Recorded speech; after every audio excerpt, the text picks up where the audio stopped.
નમસ્કાર દર્શક મિત્રો, અસ્મિતા વિશેષ સંવાદ ગુજરાત વિશ્વકોશ ટ્રસ્ટ અને સંતુલનના સંયુક્ત ઉપક્રમે એક સુંદર મજાનો પ્રકલ્પ ચાલે છે. આપણે સૌ એનાથી પરિચિત છીએ. એક પછી એક આપણે એવા વ્યક્તિત્વોને મળી રહ્યા છીએ કે જેણે પોતાની જીવન યાત્રા આપણા માટે મોટિવેશનલ જર્ની બની શકે એ રીતે વિતાવી છે. આ વ્યક્તિત્વોની શ્રેણીમાં આજે ગુજરાત વિશ્વકોશ ટ્રસ્ટના સ્ટુડિયોમાં એક મલ્ટી ડાયમેન્શનલ બહુપરિમાણીય વ્યક્તિત્વ મારી સાથે ઉપસ્થિત છે અને અમારા સૌ માટે ગૌરવનો વિષય છે. એમને કયા વિશેષણથી પરિચિત કરવા એ મારા માટે થોડો દ્વિધાનો પ્રશ્ન છે, કારણ કે કોઈ એક લેબલ હું લગાવું તો બીજાને અન્યાય થાય એવું બને, એવું એનું વ્યાપક અત્યાર સુધીનું પ્રદાન છે. આપણે એમ કહીએ કે સમાજની નિસ્બતના પ્રશ્નો, સોશિયલ કન્સર્નના પ્રશ્નો કોઈ એવા નથી કે જેને એમણે સ્પર્શ ન કર્યો હોય, જેના વિશે લાઉડ થિંકિંગ કરીને સમાજ સામે મૂક્યું ન હોય. તો સામે કલા, નૃત્ય, સાહિત્ય, આપણી ભાષા, આ બધા અંગેનું એમનું પ્રદાન છે. દર્પણ બહુ જાણીતું નામ અમદાવાદ, ગુજરાત અને સમગ્ર વિશ્વમાં. એ દર્પણના મુખ્ય સમાહર્તા અને આપણા સૌના બહુ જાણીતા મલ્લિકા સારાભાઈ આજે આ સ્ટુડિયોમાં ઉપસ્થિત છે. હું મલ્લિકાબેન આપનું હાર્દિક સ્વાગત કરું છું.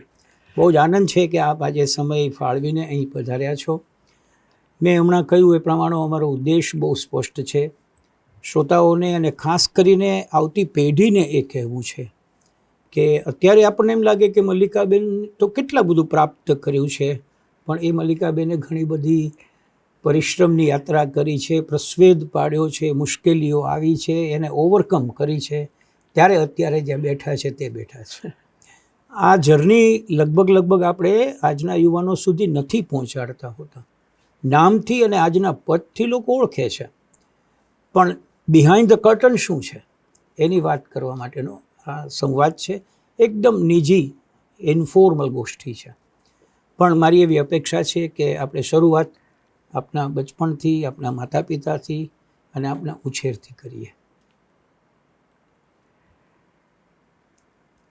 નાના હતા ત્યારે એવો ખ્યાલ નહોતો કે બહુ જ જુદા પ્રકારના પરિવારમાં ઉછેર થઈ રહ્યો છે. સહજ લાગતું કે જમવાના સમયે પોલિટિક્સની વાત થાય, ગાંધીજીની વાત થાય, રવિન્દ્રનાથ ટાગોરની વાત થાય, સામાજિક ફેરફારની શું જરૂરત છે એની વાત થાય. મૃદુલાબેન, મારા સૌથી મોટા ફોઈ, આવે દિલ્હીથી તો ખાદીના સફેદ કુર્તા ને ટૂંકી બાયના કુર્તા અને પાયજામામાં હોય, એકદમ ટૂંકા વાળ, એક પણ ઘરેણું નહીં, બધા કુટુંબમાં એમને બોસ કે, અને બહુ જ કડક રીતે નવા હિન્દુસ્તાનમાં શું સાચું થઈ રહ્યું છે, શું ખોટું થઈ રહ્યું છે, કેમ થઈ રહ્યું છે, કેમ આપણે લડવું પડે, કેમ આપણે અવાજ ઊંચો કરવો પડે, એના વિશે વાતો થાય.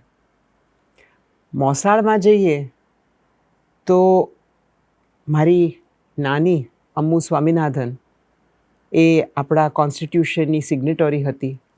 ડિંડીગલથી 3 વાર મેમ્બર ઓફ પાર્લામેન્ટ હતી. એમની મોટી દીકરી એટલે મારી માસી કેપ્ટન લક્ષ્મી સહેગલ, કે જેમણે INAમાં ઇન્ડિયન નેશનલ આર્મીમાં સુભાષચંદ્ર બોઝ નીચે આખી સ્ત્રીઓની આર્મી ઊભી કરી, જેને રાણી ઝાંસી એલિમેન્ટ કહેતા હતા. એટલે એ આવે તો બહુ જ હસીને બહુ જ ફની એપિસોડ્સ અમને કહે કે એક આર્મી ઊભી કરવી, સિંગાપોરમાં કરવી, બધી બહેનો એવી કે કોઈએ ઘરમાંથી પગ નહોતો મૂક્યો, પણ સુભાષબાબુએ કીધું કે બહેનોની આર્મી કરવી જ પડે. લક્ષ્મીમાસી ડૉક્ટર હતા એટલે પરિચિત તો હતા બધાના ઘરમાં જઈને.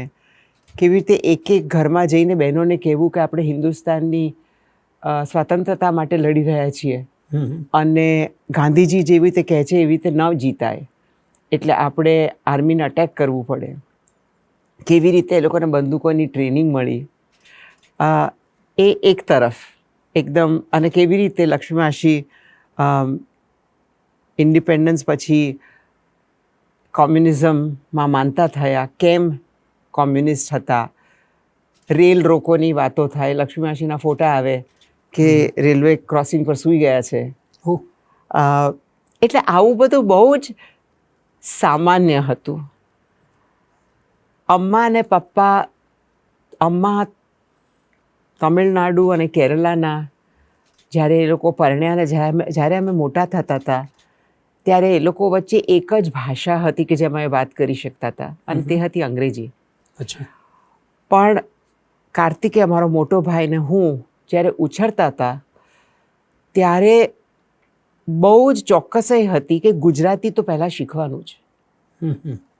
એટલે અમને બંનેને પહેલાં 5 વર્ષ સુધી શ્રેયસમાં ગુજરાતી માધ્યમમાં મૂક્યા. હવે, વાહ. એટલે હું અંગ્રેજી પટપટ બોલું અને વાંચું, પણ મને કોઈ લખવાનું કહે તો સ્પેલિંગ ના આવડે, કારણ કે ગુજરાતીમાં બધું સરસ હતું. શીખ્યા છે, right. આજે પણ હું આંખ ગુજરાતીમાં બોલું છું, મને અંગ્રેજીમાં અચ્છા. આવડતા જ નથી. વાહ. કારણ કે એ જે બાળપણનો પીરિયડ હતો એમાં ગુજરાતી પાકું આવતું હતું. હમ. એટલે જ મને જ્યારે આજે લોકો પૂછે છે કે તમારું ગુજરાતી આટલું સારું કેમ છે, તો મને બહુ જ આશ્ચર્ય થાય છે કે કેમ ના હોય, કેમ ના હોય? વાહ. હોવું જ જોઈએ. જા. અમ્મા અમારી સાથે ગુજરાતી શીખ્યા. વાહ. શીખે. ઓહો. જ્યારે એ પહેલાં પરણ્યા પછી એ લોકો કેમ્બ્રિજ જતા રહ્યા, પછી બીજું વિશ્વયુદ્ધ શરૂ થયું, ત્યાં અટકી ગયા, પછી પાછા આવ્યા, પછી બેંગ્લોર પાછા ગયા કારણ કે પપ્પાનું PhD બાકી હતું. ઇન્ડિયન ઇન્સ્ટિટ્યૂટ ઓફ સાયન્સમાં સર CV રામન પાસે જવાનું થયું, પછી વિશ્વયુદ્ધ પત્યું, પછી પાછા અમેરિકા ગયા. એટલે એકચ્યુઅલી અહીંયા રહેવા આવ્યા 1947-48માં. હમ, હમ. તો એ વખતે લિટરેચરના લોકો કે કળાના લોકો જે અંગ્રેજી બોલે એવા અમદાવાદમાં ઓછા હતા. હમ, હમ. એટલે પપ્પાએ અમ્માની ઓળખાણ કરાવી ઉમાશંકરભાઈ સાથે, વાહ. જયંતિભાઈ સાથે, જયંતિ દલાલ દલાલ સાથે, જશવંત ઠાકર સાથે, હમ. અને એ લોકો સાથે અમ્માનો એક ખાસ ગૌરવ. વાહ. મિત્રતા થઈ ગઈ. અને એ લોકો સાથે લિટરેચર, અને પછી નિરંજનભાઈ પણ થોડા વર્ષો પછી. એટલે હું એક તરફ ઉછરેલી કે ઉમાશંકરભાઈ આવતા જતા થાય, અમ્માની સાથે ત્યાં જવાનું થાય. જયંતિભાઈના પત્ની રંજનબેને તો અમ્માને દત્તક લઈ લીધેલી, એટલે પોતાની દીકરી જ કહેતા હતા, અને જયંતિભાઈને રંજનબેનના દીકરાને દીકરી અમ્માને દીદી જ કહેતા હતા. એટલે વાહ, પહેલો વાહ, હક અમ્માનો જ હોય.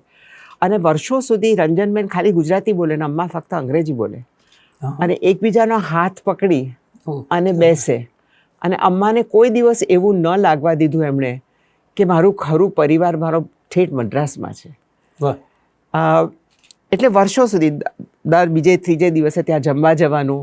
અમ્માને ગુજરાતી ખાવાનું ભાવે ન ભાવે, પણ મોટી બેન બનાવે એટલે ખાવાનું. ખાવાનું. અને પછી બેસીને જયંતિભાઈ સાથે વોર એન્ડ પીસની વાત કરવાની, ડોસ્ટોયevskyની વાત કરવાની, એ શું અનુવાદ કરી રહ્યા છે એની વાત કરવાની, ઉમાશંકરભાઈ સાથે કવિતા ડિસ્કસ કરવાની. અને પછી એ લોકોએ સજેસ્ટ કર્યું કે મૃણાલ, અમે તને એક એવો શિક્ષક આપીએ કે જે તને કક્કા બારાખડી ના શીખવાડે, પણ છાપાની થ્રુ, મેગેઝિન્સની થ્રુ તું ગુજરાતી શીખે, અચ્છા. એટલે તને કંટાળો ના નહીં આવે. આવે. વાહ. એટલે એવી રીતે અમ્મા શીખતા, અને ખૂબ સુંદર મીઠું ગુજરાતી બોલવા માંડ્યા. એક તો તું કોઈ દિવસ શીખ્યા નહોતા, વાહ. એટલે 1 વર્ષની બાળકીને પણ તમે કહે. એમાં કાર્તિકેયને હું એકબીજાને તમે કહીએ છીએ. પછી અંગ્રેજીમાં પુલિંગ સ્ત્રીલિંગનો કોન્સેપ્ટ શબ્દો સાથે છે નહીં, હમ. એટલે ગુજરી ગયા ત્યાર સુધી એ લોજિક ના સમજી શક્યા. અને એ લોજિક સમજવું મુશ્કેલ પણ છે મુશ્કેલ છે, સાચી વાત છે. કે ટેબલ એક વસ્તુ કેમ ને ખુરશી બીજી વસ્તુ કેમ. હમ. એટલે પછી હું એમને હસીને કહું કે જેમ જાડું ને મોટું હોય ને એને ખાટલો કહેવાય, અને પતલી હોય ને એને ખાટલી કહેવાય. એટલે એક બાજુ એ આખો પરિવાર પોલિટિક્સનો, સામાજિક કાર્યકર્તાઓનો, બધાને દેશ માટે કંઈ કરવું છે. આપણે ભણ્યા છીએ, આપણી દીર્ઘદ્રષ્ટિ છે, અને આપણે આ દેશને કે જે 90% અભણ વ્યક્તિઓનો છે, જેને 90%, 60%, 80%ના લોકોની ગરીબી છે, તો આપણે આ દેશને પરિવર્તિત કરવા શું કરી શકીએ? પપ્પા સાયન્ટિસ્ટ બન્યા, પણ એમને કોઈ દિવસ સાયન્સમાં, પ્યોર સાયન્સમાં એમને ઇન્ટરેસ્ટ નહોતો. એમને માટે વિજ્ઞાન એક પરિવર્તનનું સાધન હતું. અચ્છા. એટલે જ્યારે એમણે પંડિતજી સાથે વાતો કરીને એક બહુ જ ગરીબ દેશને તમે સ્પેસ રિસર્ચને માટે પૈસા આપો, તો પંડિતજી એમ કહેતા કે જે દેશમાં ખાવાને માટે પૈસા નથી, ત્યાં તું મને કહે છે કે સ્પેસ રિસર્ચ માટે આપો. અને પપ્પા અને હોમી ભાભા એમને કહેતા કે જો તમારે બીજા 100 વર્ષ ગરીબી અને અંધકારમાં ન ગાળવા હોય, તો તમારે વિજ્ઞાનનો ઉપયોગ કરવો જ જોઈએ. કારણ કે એ વિજ્ઞાન દ્વારા તમે આ ગરીબીને જુદી રીતથી બધા જ ખેડૂતોને ભણતર આપીને, શિક્ષક વગરનું ભણતર આપીને, એકી સાથે આખા દેશમાં ભણતર આપીને તમે કરી શકશો. એટલે સ્પેસ રિસર્ચની જરૂરત એટલા માટે છે કે જો આપણે સેટેલાઇટ મોકલીએ અને એ સેટેલાઇટ ગ્રાઉન્ડ દ્વારા દરેક ગામડામાં એક ટેલિવિઝન સ્ટેટ જાય, તો આપણે આટલા લાખો ગામડાને શિક્ષક વગર ભણતર આપી શકીએ. વાહ, બહુ અચ્છા. એટલે બંને પરિવારમાં, બંને બાજુ વાતો આ જ થતી કે કેવી રીતે આપણે જે શીખ્યા છીએ એનાથી બહુ જ મોટા સ્કેલ ઉપર પરિવર્તન લાવવું. મારા બીજા ફોઈ લીના મંગલદાસ, લીના સારાભાઈ, એ લોકો જ્યારે નાના હતા ત્યારે દાદાજી અને દાદીમાને અમદાવાદમાં ક્યાં ભણવા મૂકવું એ નથી ગતા ગમ. એટલે હું 1910, 1912ની વાત કરી રહી છું. એટલે એમને લાગ્યું કે 1 વર્ષને માટે બાળકોને લઈને લંડન જતા રહીએ અને ત્યાં બાળકોને સ્કૂલમાં મૂકીએ. આખા પરિવારને લઈને લંડન ગયા, પણ બીજે કે ત્રીજે જ દિવસે નાના નાના બાળકો પાછા આવીને કહે કે બધા અમને ટોફી કહે છે, અમને નથી ગમતું. કારણ કે રેસિઝમ બહુ જ એ વખતે, જેટલું હમણાં છે એનાથી પણ વધારે રેસિઝમ હતું. એટલે વિચાર કર્યો કે આ નથી કરવું, એટલે શિપમાં પાછા આવતા હતા. પણ સરલાબેન એટલે દાદીમાને ખૂબ એવું કે કઈ જાતનું ભણતર આપવું, કઈ જાતનું ભણતર આપવું. ગુરુદેવ ટાગોરને ઓલરેડી ઓળખતા હતા અને એમણે શિપ પર મેડમ મોન્ટેસરી નામના એક બહેનનો એક આર્ટિકલ વાંચ્યો અને એમને લાગ્યું કે આ ભણતર મને જોઈએ છે. પાછા અહીંયા આવ્યા અને 2-3 વર્ષ મેડમ મોન્ટેસરીને પત્રો લખ્યા કે મારે મારા બાળકો માટે તમારી શિક્ષણની પદ્ધતિ જોઈએ છે. તો 2013 કે 14માં મેડમ મોન્ટેસરીનો પત્ર આવ્યો કે હું લંડનમાં શિક્ષકોને કેળવવા માટે 2 કે 3 અઠવાડિયાની વર્કશોપ કરી રહી છું, તો તમે આવો. અચ્છા. એટલે દાદીમા ગયા. દાદીમાએ આખું એ વર્કશોપ કરી અને પછી મેડમ મોન્ટેસરીને કન્વિન્સ કર્યા કે તમે આવો, નહીં તો તમે કોઈને મોકલો. વાહ. એટલે એવી રીતે મોન્ટેસરીની પદ્ધતિ હિન્દુસ્તાનમાં આવી. એ વખતે લીનાબેન ભણતા હતા. એ જ્યારે મોટા થયા ત્યારે એમણે કીધું કે એ વખતે તો મેડમ મોન્ટેસરીએ એમના ભત્રીજાને મોકલ્યો, પણ હવે મારે બીજા બાળકો માટે પણ આવી સ્કૂલ શરૂ કરવી જોઈએ. એટલે એમણે એમના ભત્રીજાને ફરીથી બોલાવ્યો અને શ્રેયસની સ્થાપના કરી. ઓકે. શ્રેયસમાં પણ ગળથુતીથી એ જ આઈડિયલ્સ મળતા હતા. અમને ખબર નથી કે અમારી બાજુમાં જે બાળક બેઠું છે એની જાત શું છે, ભાત શું છે, ક્યાંથી આવે છે, કશું જ નહીં. અને ખબર હોવી જોઈએ એવી ખબર નથી. વાહ. મને યાદ છે કે હું જ્યારે મેં તમને કીધું એમ પહેલાં 5 વર્ષ ગુજરાતી માધ્યમમાં હતી, પછી અંગ્રેજી માધ્યમમાં ગઈ એટલે બોલું બહુ સારું પણ સ્પેલિંગમાં બહુ જ લોચા થાય, એટલે બધા બાળકો ટીખળ કરે, બહુ જ ખરાબ માર્ક્સ મળે.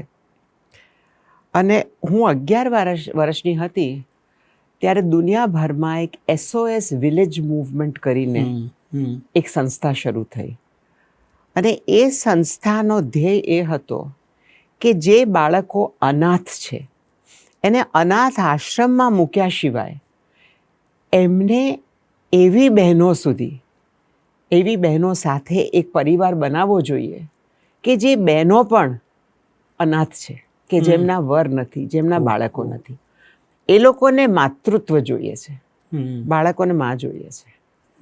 એટલે આખો આ વિયેનામાં શરૂ થયેલું વોર પછી, કે જે આટલા લાખો બહેનોના વર લડાઈમાં મરી ગયા અને બાળકો અનાથ થઈ ગયા, છૂટા પડી ગયા. હોલોકાસ્ટ પછી જ્યુઇશ બાળકો કેટલા બધા રખડતા થઈ ગયા. તો આનું કરાઈશું. તો શ્રેયસ હિન્દુસ્તાનમાં SOS વિલેજનું સૌથી પહેલું કેન્દ્ર બન્યું. અને મને યાદ છે કે જ્યારે સૌથી પહેલાં બાળકો આવ્યા અને બહેનો આવી ત્યારે એમને માટે નાના નાના ઘર બનાવેલા હતા. એટલે એક માતા હોય અને 5 બાળકો હોય અને એ પછી પરિવાર બની જાય અને એ 5 બાળકો માનું નામ લે. એટલે મને યાદ છે કે લીનાબેને મને બોલાવેલી અને એક 1.5 વર્ષની છોકરી હતી લીલા નામની, અને મને કીધેલું કે મલ્લિકા તારે લીલાની સંભાળ રાખવાની છે, એટલે એ તારી વોર્ડ. અને મને બહુ જ ક્લિયરલી શ્રેયસમાં યાદ છે એને કેળે મૂકી અને હું બધે ફરતી હતી. એ ગુજરાતી નથી બોલતી, મને યાદ નથી હવે ક્યાંની હતી, પણ ગુજરાતી નથી બોલતી. એટલે એને ગુજરાતી શીખવાડવાનું, જોવાનું કે એ ગંદી ના થઈ ગઈ હોય, એને મોઢું સાફ કરતાં શીખવાડવાનું, હાથ ધોતા શીખવાડવાનું. અને પછી હું તો પછી શ્રેયસમાંથી પસાર થઈ ગઈ અને પછી ઘણા વર્ષ પછી સાંભળ્યું કે લીલાને સ્વીડનમાં અડોપ્ટ કરેલી, અને પછી લગભગ 20 વર્ષ પહેલાં સાંભળ્યું કે એ બહુ જ મોટી ડૉક્ટર બની ગઈ છે. એટલે આ બધી જે મેમરીઝ છે, આઈ થિંક કે મારું જે વેલ્યુ સ્ટ્રક્ચર છે આ બધામાંથી આવ્યું. શ્રેયસમાં એક બહુ જ બીજી મહત્ત્વની વાત, મેં તમને કીધું ને કે જાત ભાત કોની છે કશું ખબર નથી. એ પણ હતું કે છોકરા છોકરી વચ્ચે કોઈ તફાવત નહોતો. હું ફૂટબોલ રમતી હતી અને બધા છોકરાઓ સંગીત અને નૃત્ય કરતા હતા. હું સુથારી કામ શીખતી હતી અને બધા છોકરા સીવણ શીખતા હતા. એટલે છોકરાને છોકરીઓ જુદું કરે કે એ લોકોને માટે જુદી અપેક્ષા હોય, ન ઘરમાં હતું ન સ્કૂલમાં હતું, અને બીજા કોઈ મિત્રો હતા નહીં, બધા સ્કૂલના મિત્રો હતા અને બધા એવું જ વિચારતા હતા. તો અને શ્રેયસમાં જે ગાંધીજી કહેતા હતા ને કે કોઈ કામ ઊંચું કે નીચું નથી. એટલે ક્લાસરૂમ સાફ કરવા માટે ટુકડી હોય, એટલે તમારી ટુકડી 8 જણની હોય તો આ અઠવાડિયે તમારે ક્લાસરૂમ સાફ કરવાનું, આવતા અઠવાડિયે તમારે જે અમે જમતા હતા એ બધું સ્વાશ્રય કરવાનું, ત્રીજા અઠવાડિયે જે પણ પબ્લિક ટોયલેટ્સ છે એ તમારે સાફ કરવાની. અને અમને માર્કશીટને બદલે અમારી એક પોથી હતી કે જેમાં અમને માર્ક્સ આપે. એટલે લાલ એટલે ખરાબ, અને ટ્રિપલ લાલ એટલે એકદમ અધિકતમ ખરાબ, અને ગ્રીન એટલે પ્લસ, અને ટ્રિપલ ગ્રીન એટલે શ્રેષ્ઠ.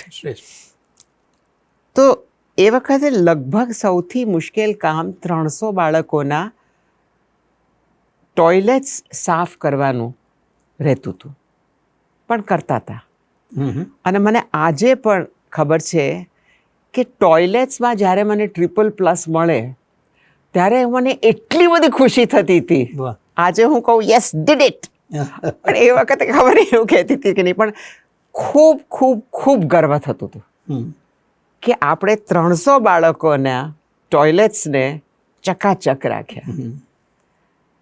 એટલે જ્યારે આજે લોકો દલિત અને અછૂત ને એની વાત કરે છે, અમે તો ટોયલેટ ના સાફ કરીએ, આજે પણ મેન્યુઅલ સ્કેવેન્જર્સનો આટલો બધો મોટો પ્રોબ્લેમ છે, ત્યારે મને લાગે છે કે જો બધી સ્કૂલોમાં શ્રેયસ જેવું કરાવતા હોય તો લોકો સમજે કે આપણે ખાઈએ છીએ ને આપણે પ્લેટ કેમ ન ધોઈએ, આપણે ટોયલેટ વાપરીએ છીએ તો આપણે ટોયલેટ સ્વચ્છ કેમ ના રાખીએ? અને આમાં મોટાઈ ને નાનાઈ શું? જો આપણી મોટાઈ ને નાનાઈ આનાથી મપાતી હોય તો એ જીવન જ વ્યર્થ છે. વાહ, બહુ જ. કારણ કે મને કંઈ દેખાયું અને મને એ ન ગમ્યું તો મારે ઉપાડીને એને સરખું કરવું પડે, પછી મારાથી કોઈને શીખવાડાય. એટલે આ બધી મારી ગ્રાઉન્ડ રિયાલિટીઝ બાળપણમાં કોઈ દિવસ કોઈ ઘરેણાની વાત જ ના થાય. ઘરથી જ ના થાય. થાય જ નહીં. કોઈને ડિસ્કશન કરવાનું જ ના હોય. કોઈને માટે એ મૂલ્ય હતું જ નહીં એનું. કોણે કેટલા ખરીદ્યા, કોણે લગભગ બધા ખાદી પહેરતા હતા. દાદીમાં 2 પ્લાસ્ટિકની કાળી બંગડી પહેરતા હતા, એક નાનો કાળો ચાંદલો કરતા હતા. મૃદુલાબેન કંઈ જ નહોતા પહેરતા. લીનાબેન બહુ જ સુંદર તૈયાર થાય, શોખીન બહુ જ. અમ્મા જૂની વસ્તુના શોખીન બહુ જ સુંદર વસ્તુઓ પહેરે. પણ કોઈ દિવસ પ્લેટિનમની ડિસ્કશન થયું હોય કે સોનું ખરીદવાનું ડિસ્કશન થયું હોય કે ધંધાકીય કુટુંબ હતું પાર્શલી, પણ શેર માર્કેટનું ડિસ્કશન થયું હોય, બધા બેઠા હોય, તો એ મેં નથી જોયું. એ પણ ખબર હતી કે દાદાજી અને એમના બેન અનસુયા સારાભાઈ, જ્યારે દાદાજી મિલોનર્સ એસોસિએશનના પ્રમુખ હતા, મોટા બેન લંડન સ્કૂલ ઓફ ઇકોનોમિક્સમાં ભણીને પાછા આવેલા, ગાંધીજીને મળેલા. ગાંધીજી કોચરબનું આશ્રમ ચલાવી રહ્યા હતા, પછી ફરતા હતા.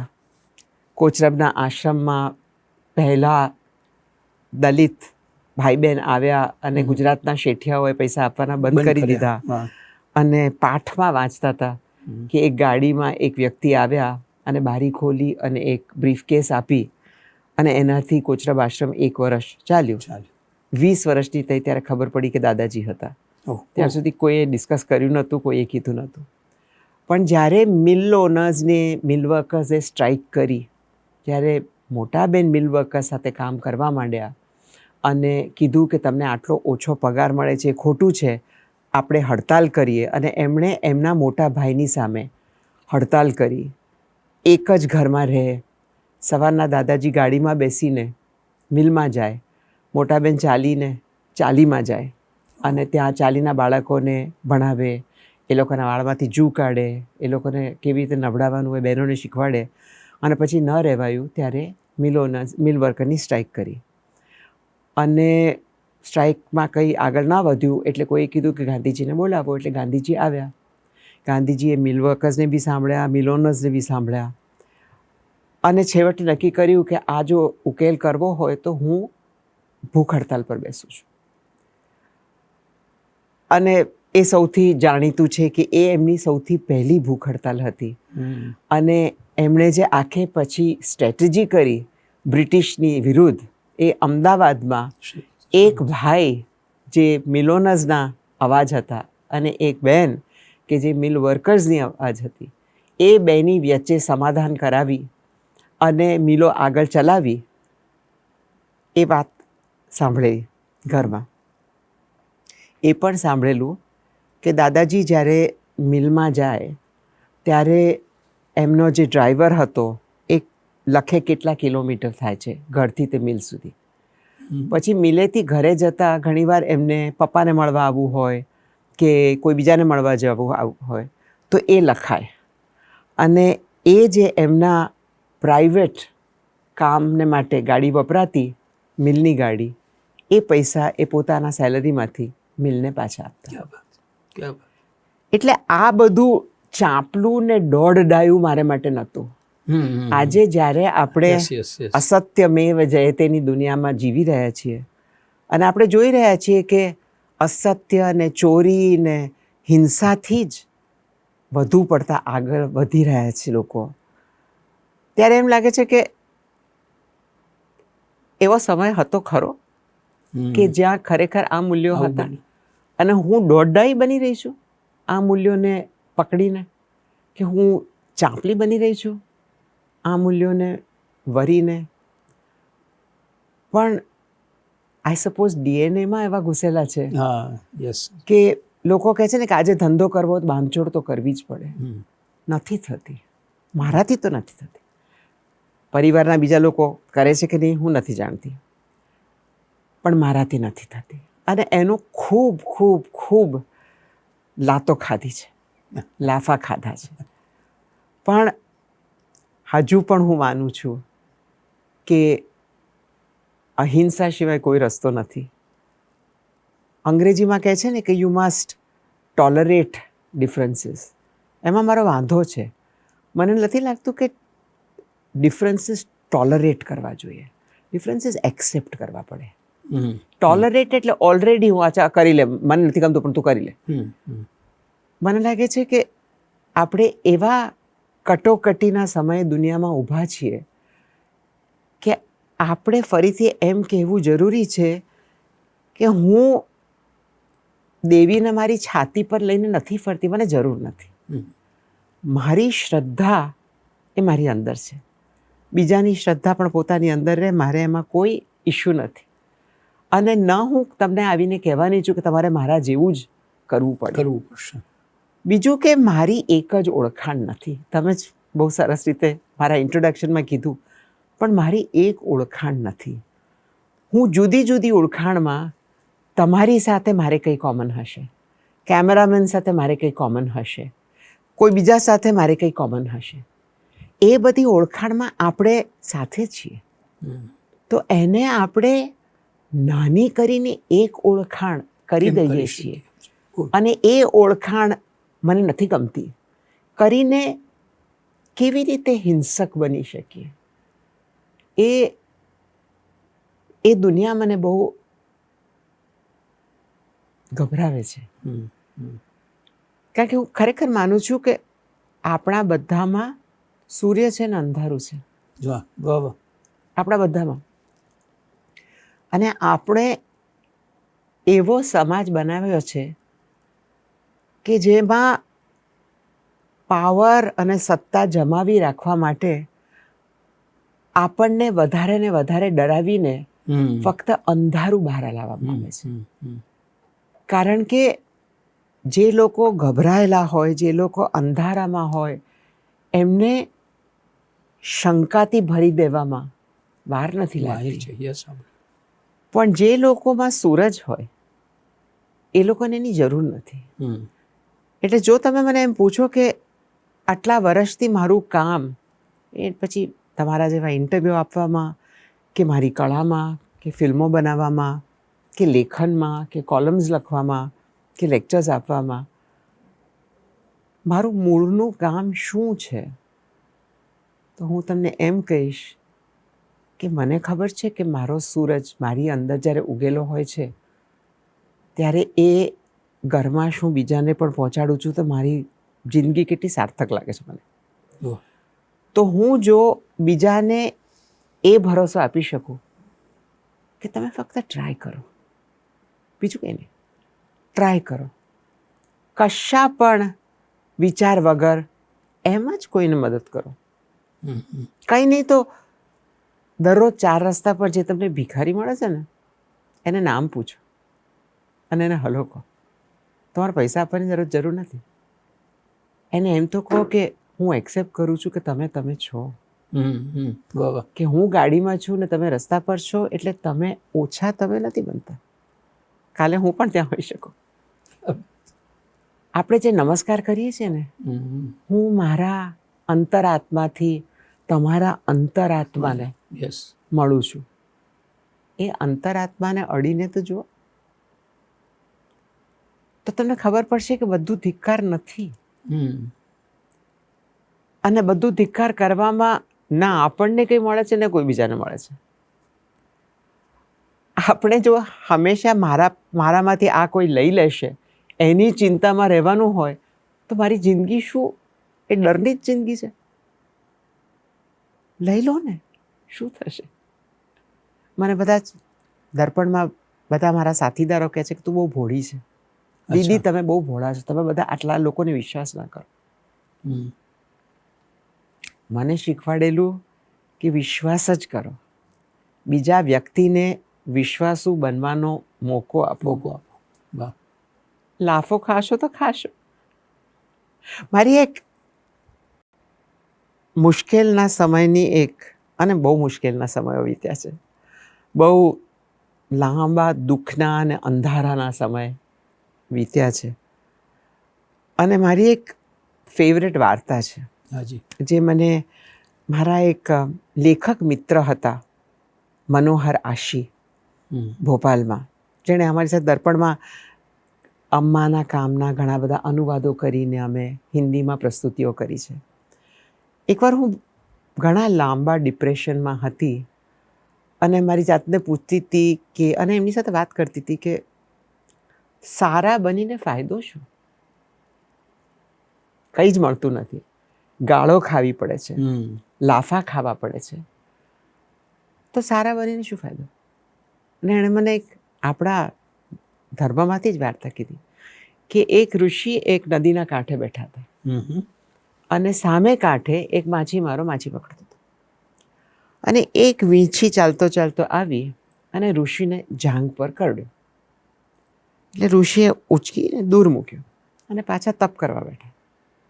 બીજી વાર એ જ વીંછી આવી અને ત્રીજી વાર ડંખ્યો. પછી માછીમારો ક્રોસ કરીને આવ્યો કે તમે એમ ઈચ્છતા હશો કે તમારે હિંસા ન કરવી જોઈએ, પણ મને લઈ જવા દો ને, તમને કરડ કરડ કરે છે તો મને લઈ જઈને મારી કાઢવા દો ને. એટલે ઋષિએ કીધું કે જો હું એ તમને કરવા દઉં તો મારા અને એના વચ્ચે ફેર શું? એનો ધર્મ કદાચ ઝેર આપવાનો હશે, મારો ધર્મ એ નથી, રહેવા દો એને. વાહ વાહ. સારા રહેવાનો ફાયદો શું?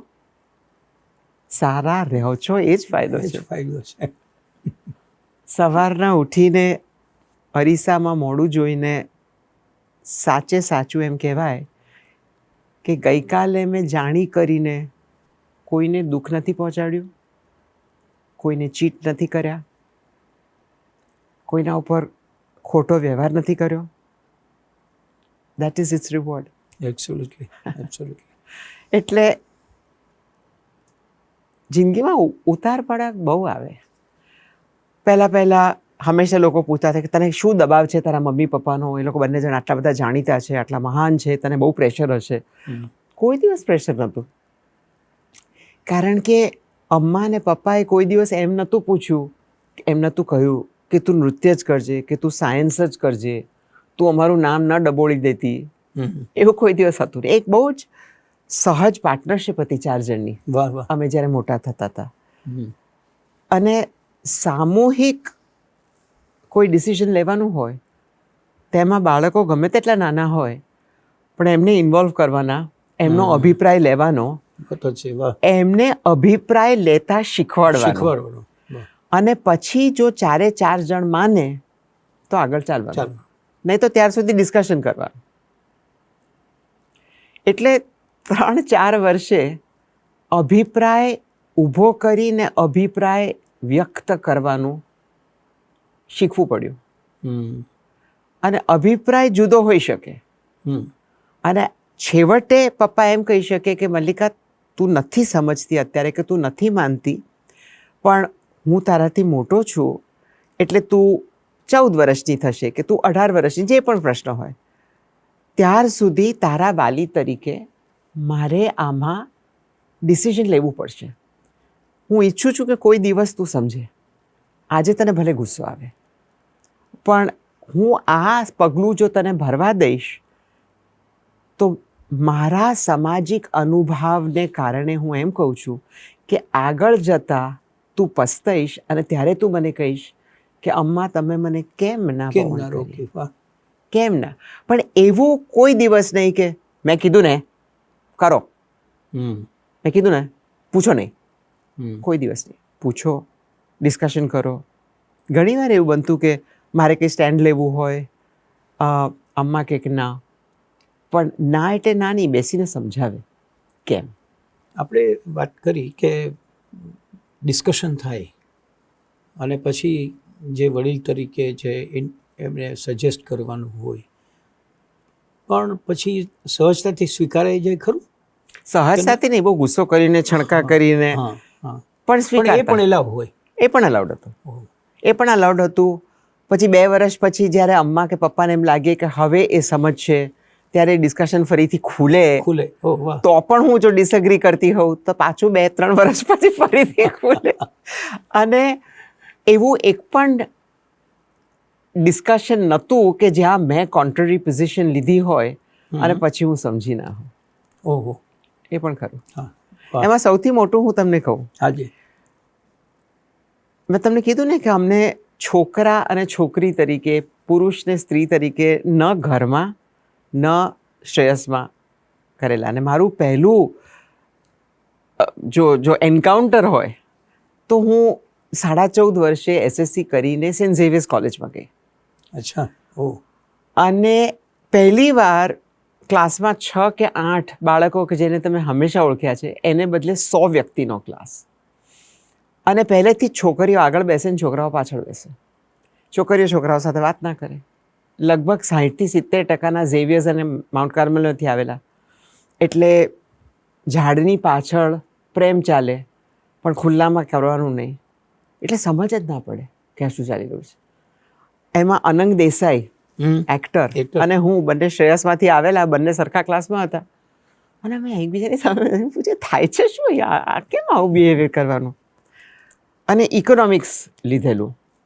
અને નવી હું બેડમિન્ટન રમવાનું મેં શરૂ કરેલું. અચ્છા.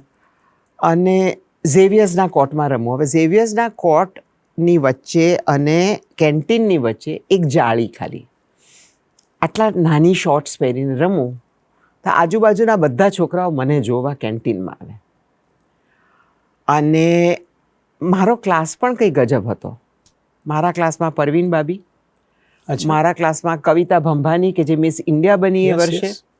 મારા ક્લાસમાં ખુરશીદ રાવજી, એમ રાવજી, જે પહેલું આપણું ડિપાર્ટમેન્ટ સ્ટોર હતું, એની દીકરી ખૂબ સુંદર. એટલે અમે કીધું કે આપણે કેમ કેન્ટીનમાં જઈએ, અમને બી દાળ વડા ખાવા છે. એટલે ઝેવિયર્સની હિસ્ટ્રીમાં પહેલી વાર 5-6 ખૂબ સુંદર છોકરીઓએ જઈને અડ્ડો જમાવ્યો.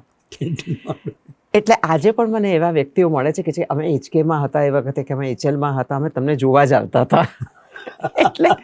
એટલે અમે આ જેન્ડરનું થોડું ચેન્જ કરવા માંડ્યા. પહેલી મિડ ટર્મ્સ પતી અને અમારા head of the department Babubhai Patel, કે જેમની ગાઈડ યુનિવર્સિટીમાં વાંચવી પડે, નહીં તો તમને ફર્સ્ટ ક્લાસ ના મળે.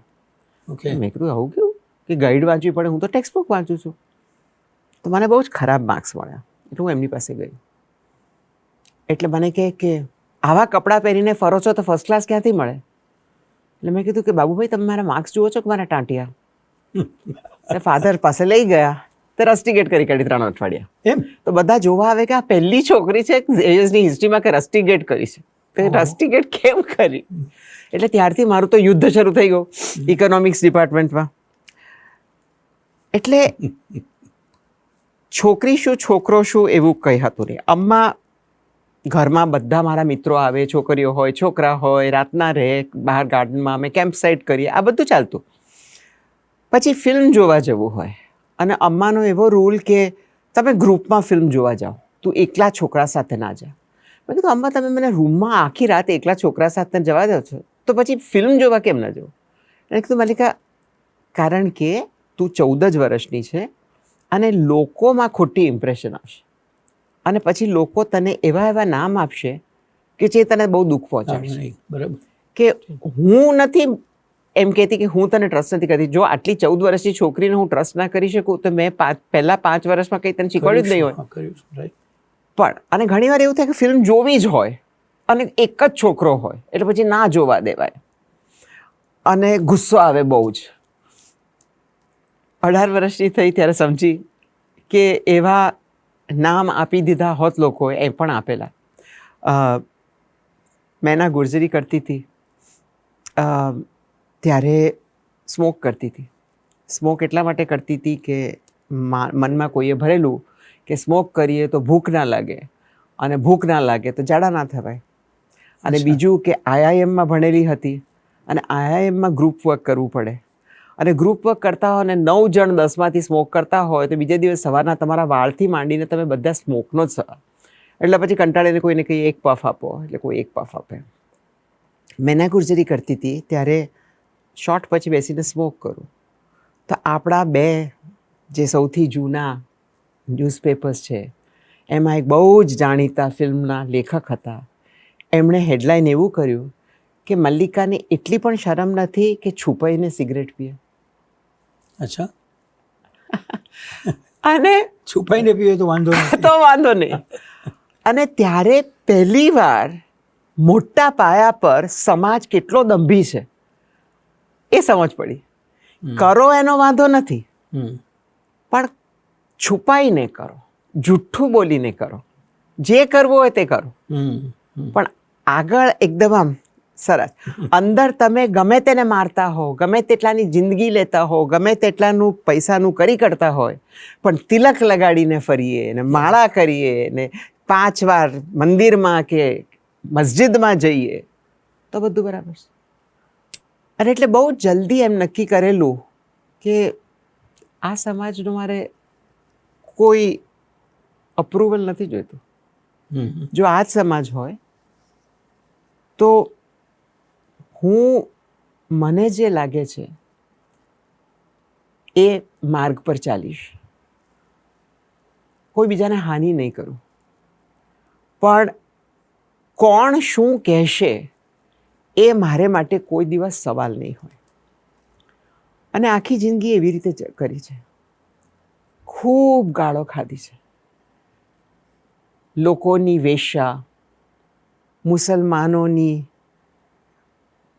પ્રેમિકા, ફલાણાની આ ઢીકણાની એ, બહુ સાંભળ્યું છે, બહુ લખાયું છે, બહુ લોકોએ સામે આવીને કીધું છે.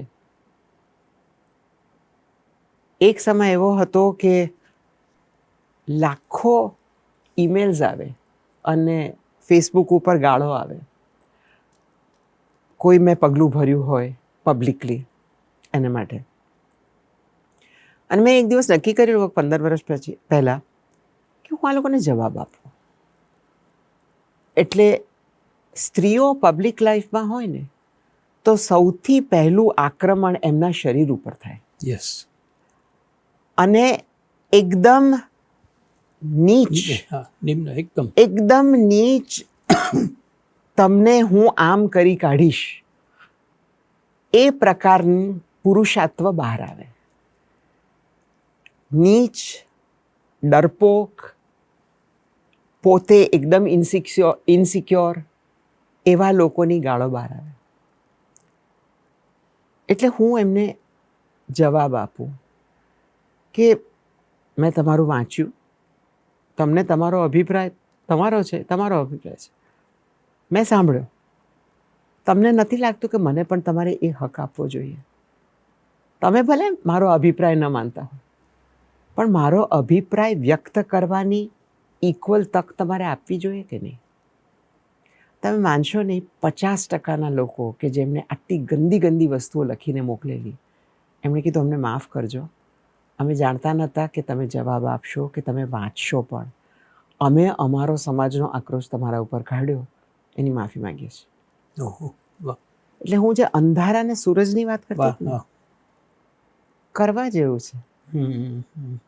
કારણ કે આપણા બધાના જુદા અભિપ્રાય હોઈ શકે, પણ એ અભિપ્રાય બીજા કોઈને ગળે ઉતારવાનો ફોર્સથી એ હ્યુમન અધિકાર નથી. Very good. તમે બેસીને વ્યૂઝ શેર કરો, પણ એમાંથી હું ખંજર ઉપાડીને તમારું ગળું કાપી કાઢો, એ મારા ભયંકર ઇનસિક્યોરિટીનો એક દાખલો છે. મારે તમને સાબિત કેમ કરવું કે હું જે ઈષ્ટદેવીમાં માનું છું એ સર્વશ્રેષ્ઠ છે? મારી દેવી છે તો મારાથી તો મોટી હશે જ, તો મારે એને ડિફેન્ડ કરવાની શી જરૂર? એક તરફ તમે કહો છો કે ભગવાન સર્વવ્યાપી છે, આપણાથી મોટા છે, આપણે મોટાને મોટા મંદિરો બનાવીએ, અને બીજી બાજુ એ જ ભગવાનનું રક્ષણ કરવા તમે નીકળે છો. એ કઈ જાતનો સ્ટ્યુપિડ વિરોધાભાસ છે. હું મારી જાતને મારા ભગવાનને સંભાળવા માટે કેપેબલ જો માનતી હોઉં તો હું ભગવાનથી મોટી છું. કારણ કે તમે એને જ સંભાળવાની જરૂર પડે કે જે તમારાથી વધારે વીક છે. ખરું ને? બાળક જ્યારે માતા પિતા ઘરડા થાય ત્યારે એમને સંભાળવાની વિચાર કરે. બાળક જ્યારે 5 વર્ષનું હોય ત્યારે તો માતા પિતા જ એને સંભાળે. બરાબર છે. તો હું મારી દેવીને સંભાળવાવાળી કોણ? અને જો મારી દેવી મારા પ્રમાણે મારી અંદર હોય, એ મારી દેવી મારો કંપસ હોય, મને શું કરવું એ ચિહ્ન બતાવે, અને એ દેવી સાથે મારો દરરોજ વાર્તાલાપ થાય કે મને તમે સહજ રસ્તો શોધવામાં મદદ કરો, તો મારે એનો ઢંઢો પીટાડવાની શી જરૂર છે? એ મારો વિશ્વાસ ખરેખર મારી સૌથી અંગત વસ્તુ છે. Absolutely. મારે એને કોઈની સાથે શેર કરવા, એને બતાવવા મને કોઈ જરૂરત લાગતી નથી. મને કોઈ બાહ્ય ચિહ્ન બતાવવું મને જરૂરત લાગતી નથી. મને મારું સત્ય એક પકડેલું સત્ય નથી. જો કાલે મારા દુનિયાના વ્યવહારથી કે વાંચણીથી મને એમ લાગે કે મારો એ અભિપ્રાય કદાચ 10 વર્ષ પહેલાં બરાબર હતો, પણ આજે મને વિજ્ઞાન કહે છે કે એ અભિપ્રાય બરાબર નથી, તો એ અભિપ્રાય હું બદલીશ. કારણ કે હું ઈચ્છું છું કે દરરોજ હું કંઈ નવું સારું શીખું, દરરોજ હું વધારે જ્ઞાની બનું, દરરોજ હું વધારે સંવેદનાશીલ બનું અને વધારે માનવી બનું. તો આ તો એક કન્ટિન્યુઅસ અભિપ્રાય છે. આ કન્ટિન્યુઅસ એક ચાલ છે દરરોજની. મને લાગે છે કે દંભ એ આપણા સમાજને તોડી રહ્યો છે.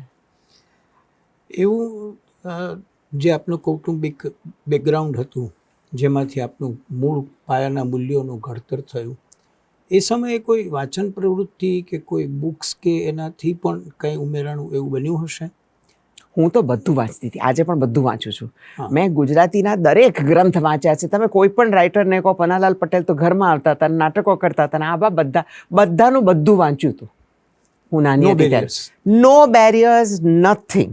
અને મેં કીધું ને ગુજરાતી પહેલાં, એટલે પહેલાં 10-11 વર્ષ તો ગુજરાતી વાંચવાનું એટલું સહેલું હતું મારે માટે કે અંગ્રેજી કક શીખવું તો ઇનટ બ્લાઇટન વાંચવું, પણ સૌથી વધારે સૌરાષ્ટ્રની રસધારા ને પન્નાલાલ પટેલ ને ઉમાશંકર ભાઈની કવિતાઓ ને જયંતિભાઈનું વોર એન્ડ પીસનું ગુજરાતી ટ્રાન્સલેશન, ને પછી નિરંજનભાઈ આવતા. દરરોજ સાંજના 4 વાગે અમે શ્રેયસથી પાછા આવીએ ત્યારે નિરંજનભાઈ અમારા ડ્રોઈંગ રૂમમાં બેઠા હોય, અમ્માને એ ચા પીએ અને પુસ્તકો, ફ્રેન્ચ લિટરેચર, ગુજરાતી લિટરેચર વિશે ચર્ચાઓ ચાલે, એ અમે સાંભળીએ. પછી નિરંજનભાઈ દર બીજે કે ત્રીજે દિવસે મને પુસ્તક આપે અને એ બધા વાંચવાના. પછી એમની સાથે ડિસ્કશન કરવાનું.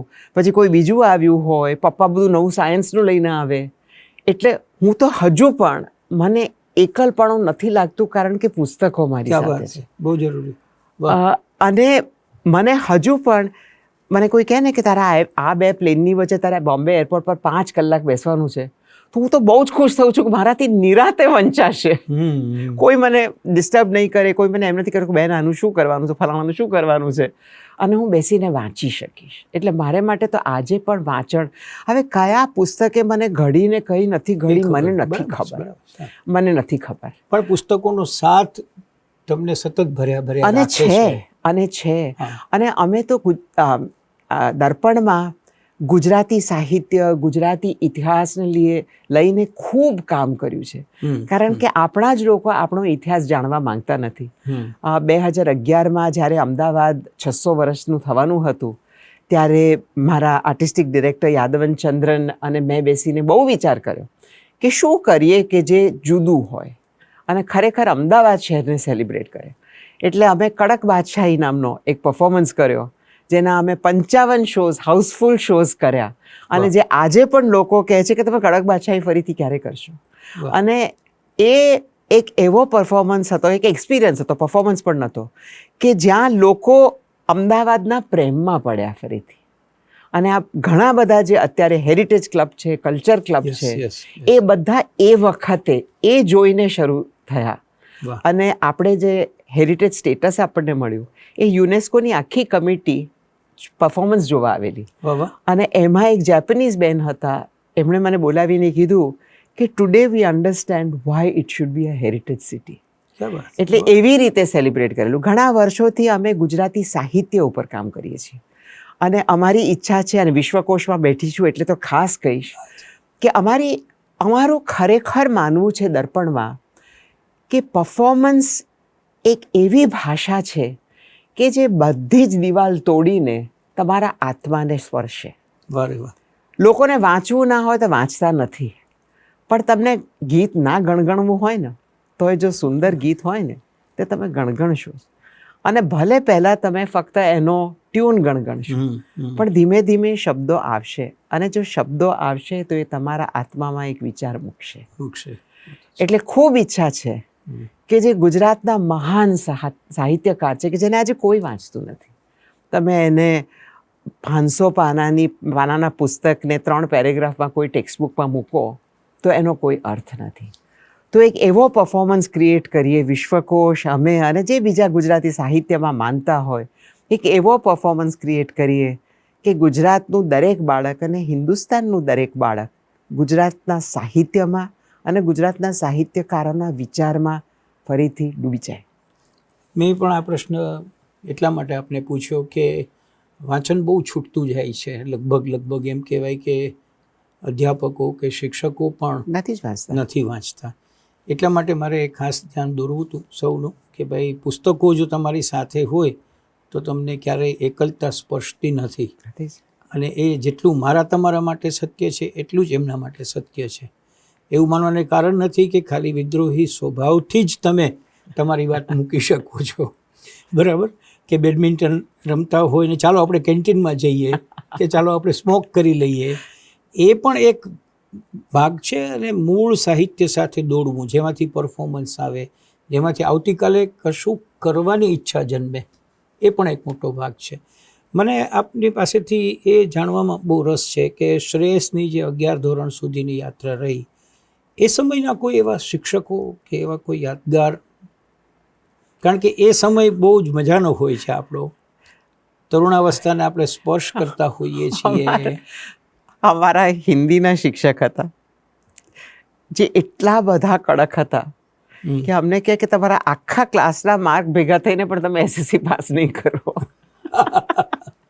અને પછી હું જ્યારે હિન્દી ફિલ્મો કરવા માંડી, મારા આઈઆઈએમમાં ઘણા બધા મિત્ર લખનવી હિન્દી બોલતા હતા, હિન્દુસ્તાની બોલતા હતા, એમની પાસેથી હિન્દુસ્તાની શીખી, એમની પાસેથી હિન્દુસ્તાની કવિતાઓ માણવાનું શીખી. ત્યારે બહુ વર્ષો પછી મને એ શિક્ષક મળેલા અને હસવા માંડ્યા કે તને યાદ છે મેં તને આવું કીધેલું, પણ યુ હેવ પ્રૂવડ અધરવાઇઝ. પછી 2 શિક્ષકો હતા કે જે ઓક્સફર્ડ યુનિવર્સિટીથી આવેલા. અચ્છા. એ લોકોને કંઈક આઈ થિંક પીએચડી કરવામાં એવું હોય છે કે 1 વર્ષ કોઈ બીજા દેશમાં જઈને શીખવાડવું પડે. એમાં એક હતો મેથ્સનો ટીચર.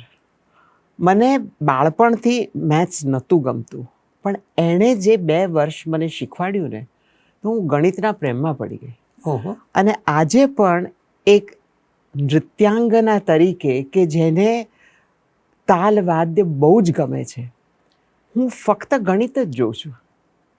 કારણ કે તાલમાં ખરેખર ગણિત જ છે. જો તમારે સંગીતકાર બનવું હોય તો તમારે ગણિત જ કરવાનું છે.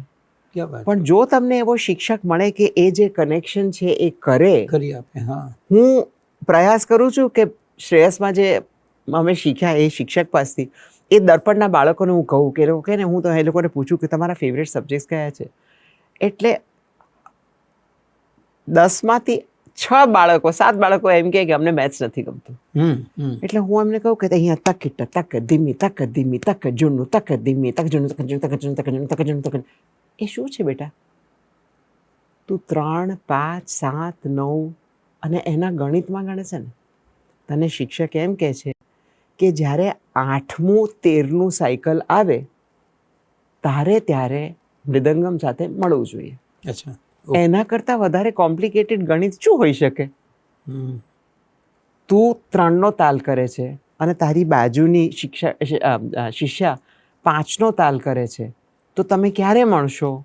તો પછી ગણિત 15. તો આ ગણિત જ થયું ને, આ ગણિત જ શું? વાહ. એટલે એ બે શિક્ષકો ખાસ. અચ્છા.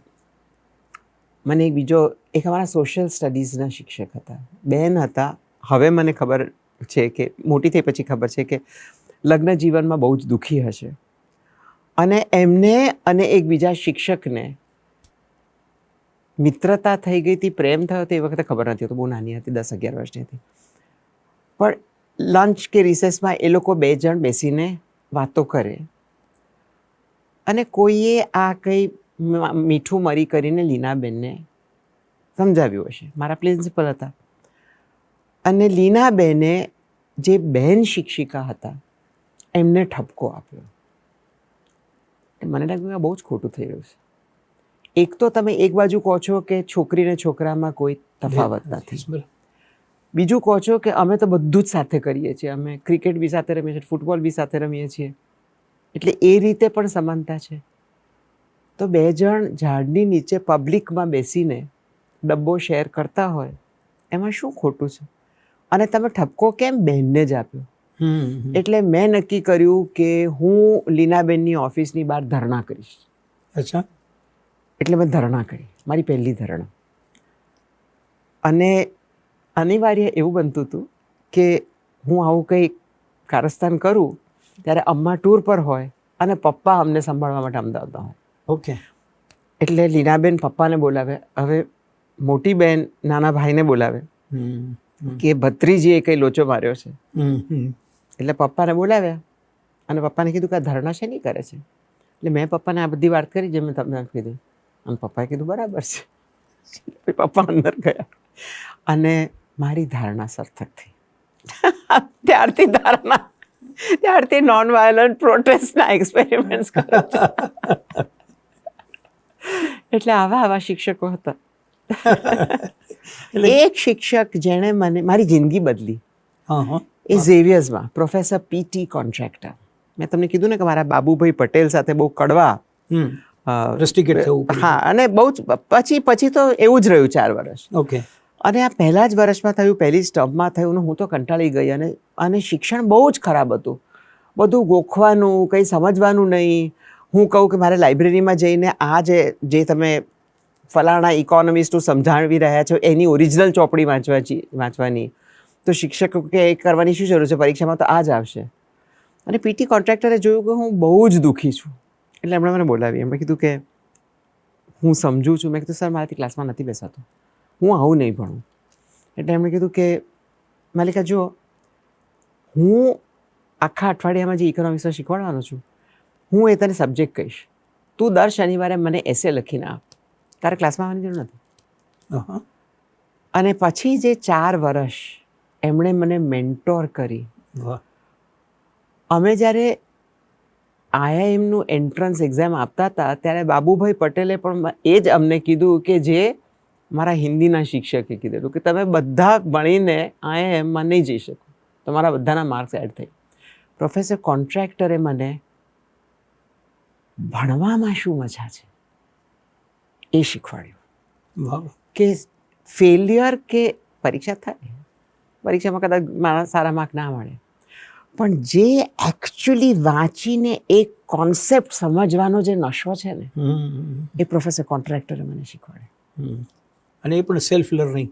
એ જ કે તમારા પોતાના. અને એ વખતે ત્યાં લાઇબ્રેરીમાં જઈને કેટલી બધી રેફરન્સ બુક્સ લો, એને કોપી કરો હાથથી, પછી એ નોટ્સને તમે ઘરે લઈ જાઓ, એની ફેર નોટ્સ બનાવો. એવું થોડું કે વોટ્સએપ દબાવ્યું કે ઇન્ટરનેટ. એટલે એ પુસ્તકોની સુગંધ, it can still take me back to amazing times in my head. આજે પણ કોઈ પુસ્તક મને મળે ને તો હું ખોલીને સૂંઘું છું. એટલે શિક્ષકોનું મારું પૂછવાનું કારણ આ હતું કે આપણા લાઈફની અંદર એવા કેટલાક માઇલસ્ટોન હોય છે કે જે આપણને કશીક નાની નાની પણ મદદ કરતા હોય અને એ માઇલસ્ટોન સર કરતાં કરતાં આપણે મંઝિલે પહોંચી જતા હોઈએ અને ઘણીવાર માઇલસ્ટોન છે એ પણ નથી જાણતા, બહુ પછી જાણીએ. એબ્સોલ્યુટલી, હા, ઘણા વખત પછી ખબર પડે છે. આપણા સંવાદને 1 કલાક થયો, આપણે થોડો વિરામ લઈએ અને પછી બધું આગળ વધીએ.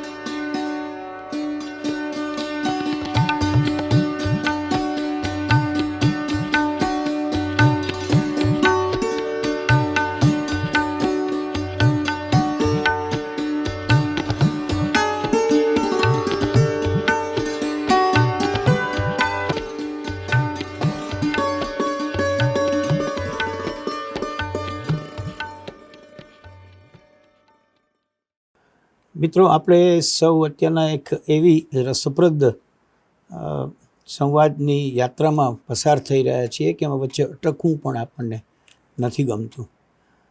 હજુ તો આપણે વિક્રમભાઈ અને મૃણાલિનીબેન, એમને શાળાઓ કે એમના જે પોતાના નિજી અનુભવો, જેમાં આપણને રિયલ મલ્લિકાનો એક સ્વભાવ દેખાય છે, એ આપણે અનુભવે એમની પાસેથી જાણ્યું છે. પણ આપણે તો કોરિયોગ્રાફર, નૃત્યાંગના, વિશ્વસ્તરે આપણા સાહિત્ય કૃતિઓને મૂકનાર એક વ્યક્તિત્વ, અનેક લોકોને ઘડનાર એક વ્યક્તિ તરીકે એમની પાસેથી જાણવું છે અને દર્પણમાં આપણે પ્રવેશ કરવો છે. ફરી એકવાર હું આપને સ્વાગત કરું અને આપને વિનંતી કરું કે જે અનુભવો આપને પ્રાપ્ત થયા સેન્ટ ઝેવિયર્સ પછીના, આપે વચ્ચે પણ કહ્યું કે IIMમાં ભણવાનું થયું, તો ત્યાંથી આપણે દોર શરૂ કરીએ અને છેક દર્પણ સુધી જઈએ, કારણ કે એ અનુભવો પણ મને ખ્યાલ છે કે બહુ જ રસપ્રદ છે, જેના વિશે પણ જાણવું અમને બહુ જ ખૂબ વિશ્વાસ છે. હું મોટી થતી હતી ને ત્યારે એક મને મારા કારકિર્દી માટે ચોક્કસાઈ હતી કે હું નૃત્યાંગના નહીં બનું. એવું ખૂબ મહેનત છે, આટલી મહેનત કરાય જ નહીં. હું તો ચોપડી લઈને ક્યાંક પડી રહેવાવાળી છોકરી છું. મને તો સ્પોર્ટ્સ પણ ગમતું નથી. હું ફિઝિકલી ખૂબ લેઝી છું અને મેં અમ્માને જોયા છે કે તમને સારું હોય કે ના સારું હોય, તમારે રિયાઝ કરવાનું એટલે રિયાઝ કરવાનું. તમે માંદા હો કે સારા હો, કોઈ 103 તાવ હોય તો તમે ઇન્જેક્શન લઈને સ્ટેજ પર જાઓ, તો આપણાથી નહીં થાય. એમ કંઈ પણ સહેલું કરીશ એટલે નાટકમાં ગઈ. કૈલાસભાઈ પાસે નાટક શીખવા માંડી. ઝેવિયર્સમાં નાટક કરું, શ્રેયસમાં નાટક કરું, IIMમાં નાટક કરું, કારણ કે એમાં ફિઝિકલ બહુ નહીં ને. પણ હંમેશા લોકો મને યુથ ફેસ્ટિવલમાં પાર્ટ લે, આમાં ડાન્સ કર, આમાં ડાન્સ કર, આમાં. ડાન્સ ચાલુ હતું, શીખવાનું ચાલુ હતું, પણ એ ચોક્કસાઈ સાથે કે આ પ્રોફેશન નહીં બને. અને પછી IIMમાં ભણી, PhD કર્યું એક એવા સબ્જેક્ટ પર કે જેમાં તમને રસ લાગશે. કે પહેલેથી ઝેવિયર્સમાં ગઈ ત્યારથી એમ લાગતું હતું કે લોકો આટલા જલ્દી સત્યથી કરપ્શન તરફ કેમ જતા રહે છે. કારણ કે ઝેવિયર્સમાં જેમ પરીક્ષા પાસે આવે તેમ લોકોની વાતો એ જ હોય કે મારા કાકા છે ને એ તો પેલા એક્ઝામિનરને ઓળખે છે, મને પ્રોબ્લેમ નથી થવાનો. અને મને સમજણ ના પડે શું છે, ભણવું કોઈને નથી. હા, એટલે મારું PhD એના ઉપર હતું કે લોકો હિન્દુસ્તાનમાં આટલા જલ્દી વટલાઈ કેમ જાય છે. ઓકે, કેમ આટલા જલ્દી શોર્ટકટ્સ થઈ જાય છે. એટલે બહુ જ ઇન્ટરેસ્ટિંગ હતું. એની કોઈ બીજા વાર્તાલાપમાં આપણે વાત કરીશું. પણ હું બહુ જ ડિપ્રેશનમાંથી પાસ થઈ રહી હતી ને એક દિવસ એક યુરેકા મોમેન્ટ આવ્યો મારો અને મેં રિયલાઇઝ કર્યું કે હું શું કરી રહી છું, ફાલતુગીરી અહીંયા તે. મારે તો નૃત્ય કરવું છે. અને પપ્પાને ગુજરી ગયાને 5 વર્ષ થઈ ગયેલા. અમ્માને નૃત્ય કરવું નહોતું કારણ કે એમના માનસિક પાર્ટનર ગુજરી ગયેલા. અને અમ્માને માટે આ પુનર્જન્મ થયો કે એમની દીકરી આવી. અને એના પછી અમ્માની બીજી ઇનિંગ શરૂ થઈ. અમ્મા અમારા બંને ઉપર કોરિયોગ્રાફ કરવા માંડ્યા. મને એવું લાગતું હતું કે આ 2 શરીર છે પણ આત્મા એક છે. એટલે અમ્મા કંઈ બોલવાનું શરૂ કરે અને મેં કરી કાઢ્યું હોય. પણ મને હંમેશા લાગતું કે હું ક્રિએટર નથી. હું ક્રિએટરને માટે સૌથી સરસ માટી છું, કોઈ પણ ક્રિએટર માટે. પણ હું ક્રિએટ નહીં કરી શકું. પછી પીટર બ્રુક સાથે 5 વર્ષ કાઢ્યા, દ્રૌપદી કર્યું. એ વખતે ખ્યાલ આવ્યો કે અમ્મા જે રીતે નૃત્ય અને નાટકને સમાજને કંઈક સત્ય કહેવા માટે વાપરે છે, એ રીતે વાપરવું જરૂરી છે. કારણ કે મને જો એમ હોય કે મારે સમાજમાં લોકોને કંઈ કહેવું છે કે આ રસ્તા પર જવાની જરૂર નથી, કે સ્ત્રીઓએ સતી બનવાની જરૂર નથી, કે સ્ત્રીઓનું એકમાત્ર ધ્યેય પુરુષોને સર્વ કરવાનું નથી, કે જે પણ હોય, અહિંસા વિશે હોય કે પર્યાવરણ વિશે હોય, તો એને માટે મારી કળા મારો સૌથી મોટી ભાષા છે. એટલે મહાભારતના 5 વર્ષોની ખૂબ વાતો છે, પણ દ્રૌપદીનું જે મેં કેરેક્ટર કર્યું અને એની ઇફેક્ટ મેં દુનિયાભરની સ્ત્રીઓ પર જોઈ, એટલે હું કન્વિન્સ થઈ ગઈ કે જો એક કેરેક્ટર આટલી બધી સ્ત્રીઓને મોટિવેટ કરી શકે, તો મારી પાસે તો એવા કેટલા બધા કેરેક્ટર્સ છે, તો મારે તો આ જ કરવું જોઈએ. એટલે 1990માં મારી એ જર્ની શરૂ થઈ કે જે આજે પણ ચાલુ છે, કે નૃત્ય, કળા, સંગીત, ફિલ્મ, વિડીયો એ બધા દ્વારા તમે એક કડવા સત્યને ગોળમાં લપેટીને કેવી રીતે લોકોને ગળે ઉતારી શકો. અને દર્પણનું અને મારું મુખ્ય કામ એક તરફ હંમેશા જે શીખવાડવાનું હતું, લોકોને વ્યાકરણ શીખવાડવાનું દરેક કળાનું, અને વ્યાકરણ પાકું કરી અને નિબંધ લખી શકે ત્યાર સુધી પહોંચાડવાના. અને બીજું કે નિબંધ શેના વિશે લખો?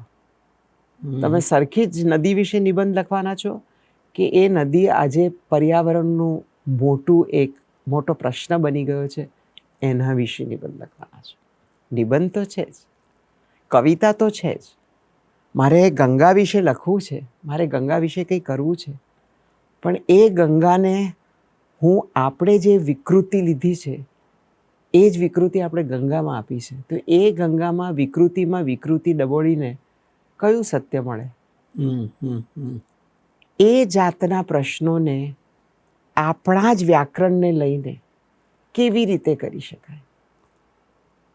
એ વ્યાકરણને બીજા નવા વ્યાકરણો સાથે મેળવીને કેવી રીતે કરી શકાય? તમે ટેકનોલોજી, આફ્ટર ઓલ પપ્પાની પણ દીકરી છું, એટલે ટેકનોલોજી બહુ વાલી છે મને. ટેકનોલોજીથી હું ગભરાતી નથી, સાયન્સથી ગભરાતી નથી. એ ટેકનોલોજીને લઈને તમારી નકરી આંખ જે નથી દેખી શકતી, એ તમને હું કેવી રીતે બતાવું? કારણ કે ટેકનોલોજી એ પોસિબિલિટી આપે છે.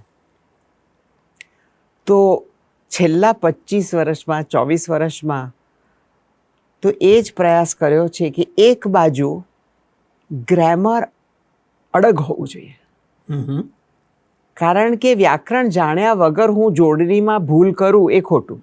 વ્યાકરણ જાણીને હું જાણી જોઈને જોડણીમાં ભૂલ કરું તો એનો કોઈ ધ્યેય છે, તો પછી મારે કહેવું પડે કે આ ધ્યેય છે. એવું થઈ ગયું કે ચાલશે, એ ખોટું છે.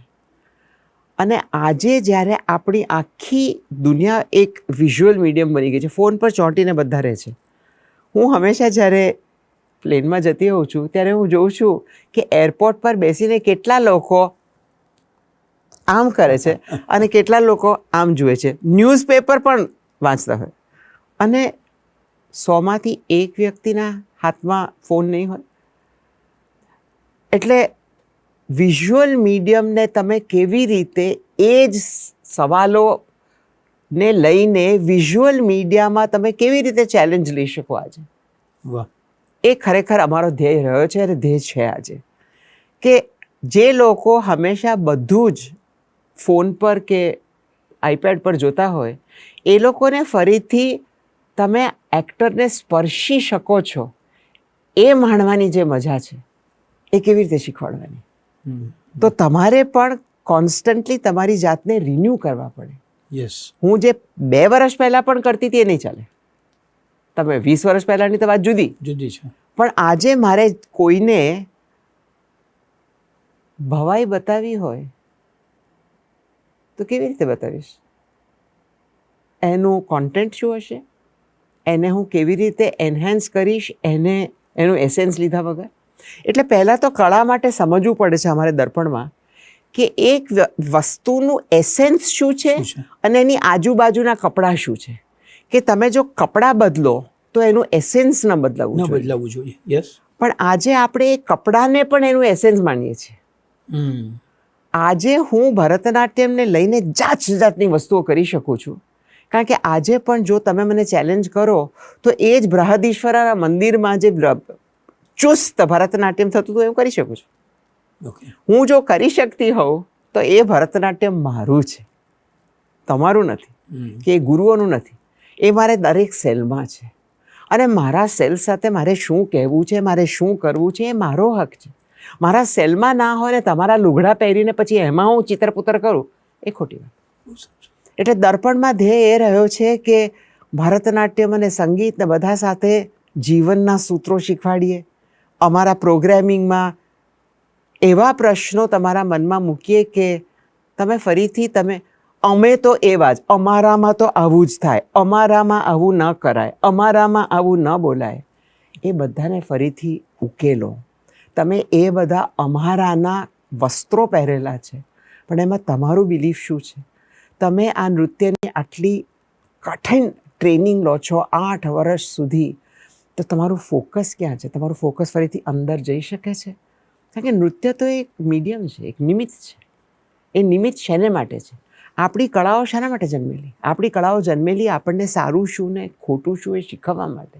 નહીં કે આપણે બેસીને હા હા હા કેટલું સરસ છે એ કરીએ. આપણી બધી કળા, આપણે વાર્તાઓ કેમ કહીએ છીએ?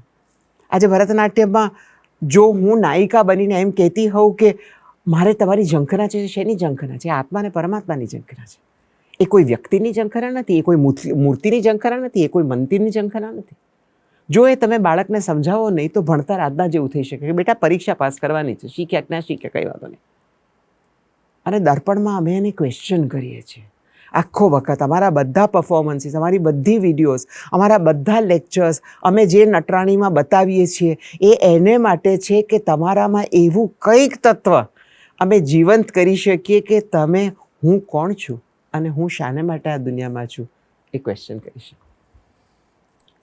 આપનો જે એક બદલાવ આવ્યો અને નૃત્ય હવે કરવાનું છે એવું નક્કી થયું, તો નૃત્યની તૈયારી તો ચાલતી હતી પણ એની સાથોસાથ આપણે કોઈને શીખવવાનું પણ આવ્યું.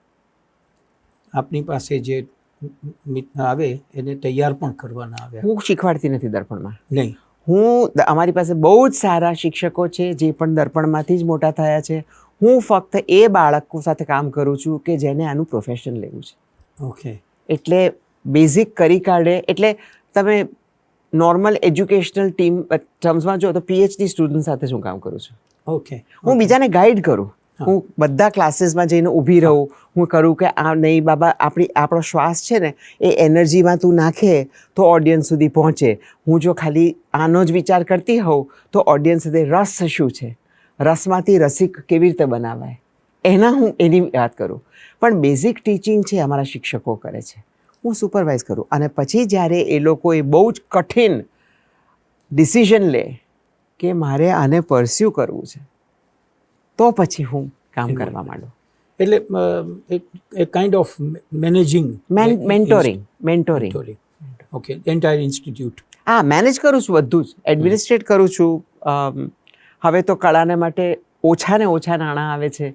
એમાં પણ હું જે જાતનું કામ કરું છું, દર્પણ જે જાતનું કામ કરે છે, અમે જે કામ ઈચ્છા કરીએ છીએ કરવાનું, એમાં તો હંમેશા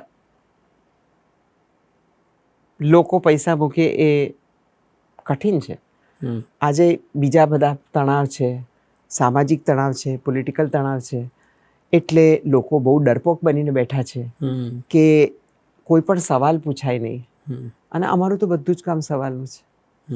કારણ કે હું માનું છું કે આપણે આજે હિન્દુ ધર્મની વાત કરીએ છીએ, એ ધર્મમાં પ્રશ્ન જ છે. પ્રશ્ન જ પૂછતા હતા બધા, અને એ જ કહ્યું છે કે પ્રશ્ન પૂછો અને જવાબ શોધો.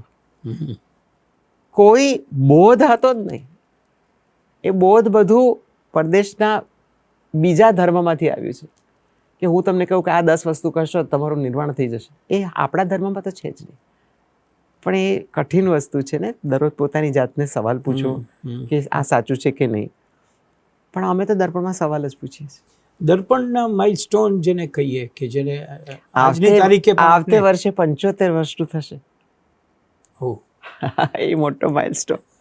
અને એવા યાદગાર પ્રસ્તુતિ જે હજુ પણ આપના મગજમાં હોય, ભલે ને આજથી 20-25 વર્ષ એ પહેલા મારે માટે બહુ જ મુશ્કેલનો સવાલ છે. મને લોકો પૂછે છે કે તમારો ફેવરેટ રંગ કયો, તમારું ફેવરેટ પુસ્તક કયું, અને હું કહું છું કે એ તો દિવસ ઉપર આધાર. આજે કદાચ જુદું પુસ્તક મારા મનમાં રમતું હશે, આજે કદાચ જુદો રંગ રમતો હશે, એ જ રીતે આજે કદાચ જુદી કલાકૃતિ રમતી હોય.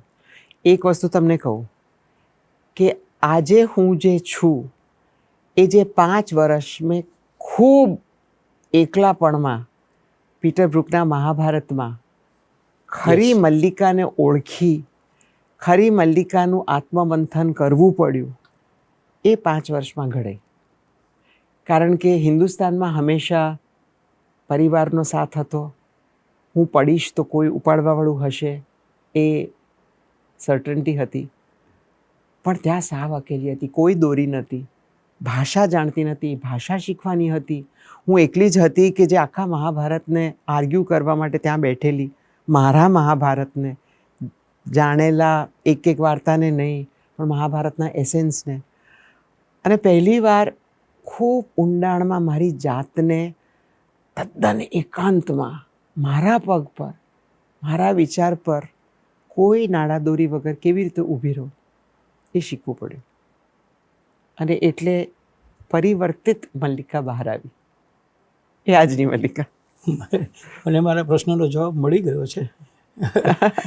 પણ આપે જેનો 2-3 વખત ઉલ્લેખ કર્યો છે, એ વાત એટલે મને પૂછવી છે કે અત્યારના વાતે લોકો એવું કહે છે કે હું ડિપ્રેશનમાં છું. આપને ખ્યાલ છે, યુવાનો તો એવું માને છે. સાયકેટ્રિસ્ટ જેને એમ કહે કે નાને ડિપ્રેશન ન કહેવાય, તો પણ એ તો એની સાથે જોડાયેલા જ રહે છે. તો આપણે કહ્યું કે ગાળો મેં એવું વિતાવ્યો, પણ આપની વાત ઉપરથી ક્યાંય એવું લાગતું નથી કે આ વ્યક્તિ તો કોઈ વાર ડિપ્રેશનમાંથી પસાર થયું હોય. તો હાઉ ટુ ઓવરકમ? એનો કોઈ એક જવાબ નથી. હું ખાલી હું શું કરું છું, કે મેં શું કર્યું, એ હું શેર કરી શકું. એવા લોકો કે જે મને નગ્ન પણ પ્રેમ કરે છે, એવા લોકોનો સાથ મળ્યો, એવા લોકોનો કાન મળ્યો. સંગીત અને પુસ્તકોએ ખૂબ મદદ કરી. મારા કૂતરાઓએ ખૂબ મદદ કરી.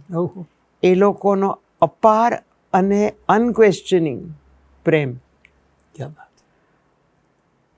અને એ લોકોના ઉપર જે પ્રેમ કરવાથી મારામાં આવે છે, એ મારા જવાબો હતા. અને કે ડિપ્રેશનથી ગભરાઈ નહીં જવું, એમ જાણવું કે જેમ દિવસ આવે છે ને રાત આવે છે એમ થવાનું છે. એને ડીલ વિથ કરવા માટે દરેક વાર તમારી પોતાની નાની કિટ ભેગી કરવી. મારા બાળકો ફોર ઇન્સ્ટન્સ જાણતા હતા કે 2 કે 3 એવા ગીતો હતા કે માના મોઢા પર આજે સ્મિત થોડું ઓછું હોય તો આ ગીત વગાડો તો 5 મિનિટમાં સારા થઈ જશે. અને થતી હતી. નૃત્ય કરું, મારા રૂમમાં ગમે તે સંગીત શરૂ કરી અને નૃત્ય કરું. મને લાગે છે કે કોઈ પણ ફિઝિકલ એક્ટિવિટી કરવાથી, ફોર્સ કરવાથી આપણા બોડીમાં જે હોર્મોનલ ચેન્જીસ થાય છે અને જે એન્ટી ડિપ્રેસન્ટ કેમિકલ્સ છે, જેમ કે ઓક્સિટોસિન છે, ડોપામાઇન છે, મેલેટોનિન છે, એ તમે ચાહો કે ન ચાહો તો એ ફિઝિકલ વસ્તુ કરવાથી તમારામાં પદાર્થ એ ઉપજાય જ છે. Absolutely right. તો એ ઉપજાવો તમે. મારે કસરત કરવી છે કે નથી કરવી, હું કરીશ જ. અને એનાથી ઓટોમેટિકલી એક ફીલ ગુડ ફિલિંગ આવે છે. એટલે દરેક ડિપ્રેશનને તમે આવકારો કે આમાંથી હું શું શીખું, આમાંથી હું કેવી રીતે યુક્તિઓ શોધું. એટલે આવતે વખતે જ્યારે આવશે ત્યારે ઓછો સમય હશે, અને ખરાબ વધારે સમય આવે તો પણ જાણો કે સૂરજ ઉગવાનો છે, અને એમાં હું પાર્ટિસિપેટ કરીશ. કોઈની મદદ જોઈતી હશે લઈશ, સાયકાઇટ્રિસ્ટની મદદ જોઈતી હોય તો લઈશ, પણ કિક સ્ટાર્ટ કરવા માટે એક પ્રોસેસ કિક સ્ટાર્ટ કરવાનો. દવા લેવી પડે તો લઈશ, ઊંઘ નહીં આવતી હોય તો દવા લઈશ, મારે જો બહુ ડિપ્રેશન હશે ને એન્ટી એન્ઝાયટી લેવી પડે તો લઈશ, પણ એ ફક્ત એક કિક સ્ટાર્ટ કરવા માટે. પણ કસરત એક એવી વસ્તુ છે અને કસરત એટલે કંઈ પણ, તમે ડાન્સ પણ કરી શકો, સ્વિમ પણ કરી શકો, જીમમાં પણ જઈ શકો. હું ડાન્સ કરું છું. હું મારા રૂમમાં મ્યુઝિક મૂકી અને જેમ હું ડિસ્કોટેકમાં ડાન્સ કરું એમ ગાંડાની જેમ ડિસ્કો કરું છું. અચ્છા. અને મને ખબર છે કે હું ડિપ્રેશનમાં હોઉં અને હું કલાક કે 1.5 કલાક કરીશ તો ડિપ્રેશન ક્યાં ગયું એ ખબર પણ નથી. અને આ કેમિકલ રિએક્શન છે, આ મનનો સવાલ નથી મારી એન્ઝાયટી ઓછી થઈ કે નહીં, મારા વિચારો ઓછા થયા કે નહીં, પણ ડિપ્રેશન તો જતું રહેશે ને એન્ઝાયટી ઓછી થશે જ. પ્રાણાયામ કરું છું, મેડિટેટ કરું છું. હું વર્ષોથી ટ્રાન્સેન્ડેન્ટલ મેડિટેશન કરું છું. ઓકે. ઘણો વાર વચ્ચે છૂટી જાય છે. મને ખબર છે કે આજે મને ચિંતા છે, બેસીને કરી લઉં છું. પણ એટલે આપણું પોતાનું ટૂલ કિટ આમાં ઊભું કરવાનું હોય. વાહ વાહ. અને દરેકનું ટૂલ કિટ જુદું હોય. પણ એ પેટ ભરીને ખાવાનું એ ટૂલ કિટ નથી, કારણ કે એ શરીરમાં કે બધું ઊંધું કરે છે. પણ કસરત જરૂર છે. સંગીત એટલો બધો મોટો ભાગ છે સંગીત. તમને ખબર પણ નથી કે તમને સંગીત શું કરે. સાયન્સ આજે ભણી રહ્યું છે કે સંગીત કરવાથી તમારા શરીરમાં શું શું ફેરફાર થાય છે, અને બધા ફેરફાર પોઝિટિવ છે. તમે સેડ સોંગ ગાતા હો ને તમે રડો ને એ પણ પોઝિટિવ છે. હા, વાહ. એટલે નથી કહેતા કે રડી કાઢ, તું અંદર ના દબાઈ લાગે, રડી કાઢ. પછી મને બહુ ડિપ્રેશન હોય ને તો હું એવી ફિલ્મો જોઉં કે જેમાં મને ખૂબ રડવું આવે એવું મને ખબર છે. એવી મારી 5-6 ફિલ્મો છે કે જે ખૂબ હસાવે, અને એવી મારી 5-6 ફિલ્મો છે કે જે ખૂબ રડાવે. વાહ વાહ. અને પછી ખૂબ રડું અને પછી એમ લાગે કે હા, નાહી લીધું. બહુ અચ્છી વાત. આ બહુ જરૂરી છે કે આપના જેવી વ્યક્તિ આ વાત કરે. મને એક નાનકડો પણ થોડો ટ્રિકી પ્રશ્ન સૂચ્યો છે કે આટલી બધી વ્યસ્તતા ને આટલી બધી જોયફુલ એન્વાયરમેન્ટમાં જે મલ્લિકા સારાભાઈ ડેવલપ થયા, એમને રાજકારણ સાથે કેમ સંબંધ પડ્યો, અથવા એણે કેવું વિચાર્યું? એના કોઈ પાછળ તો કોઈ એક મૂલ્ય હશે. જો મેં તમને કીધું કે પહેલેથી રાજકારણ જીવિત તો હતું જ. હા. એટલે રાજકારણની વાતો તો થતી જ હતી. બહુ જ આઈડિયલિસ્ટિક ઉછેર હતો.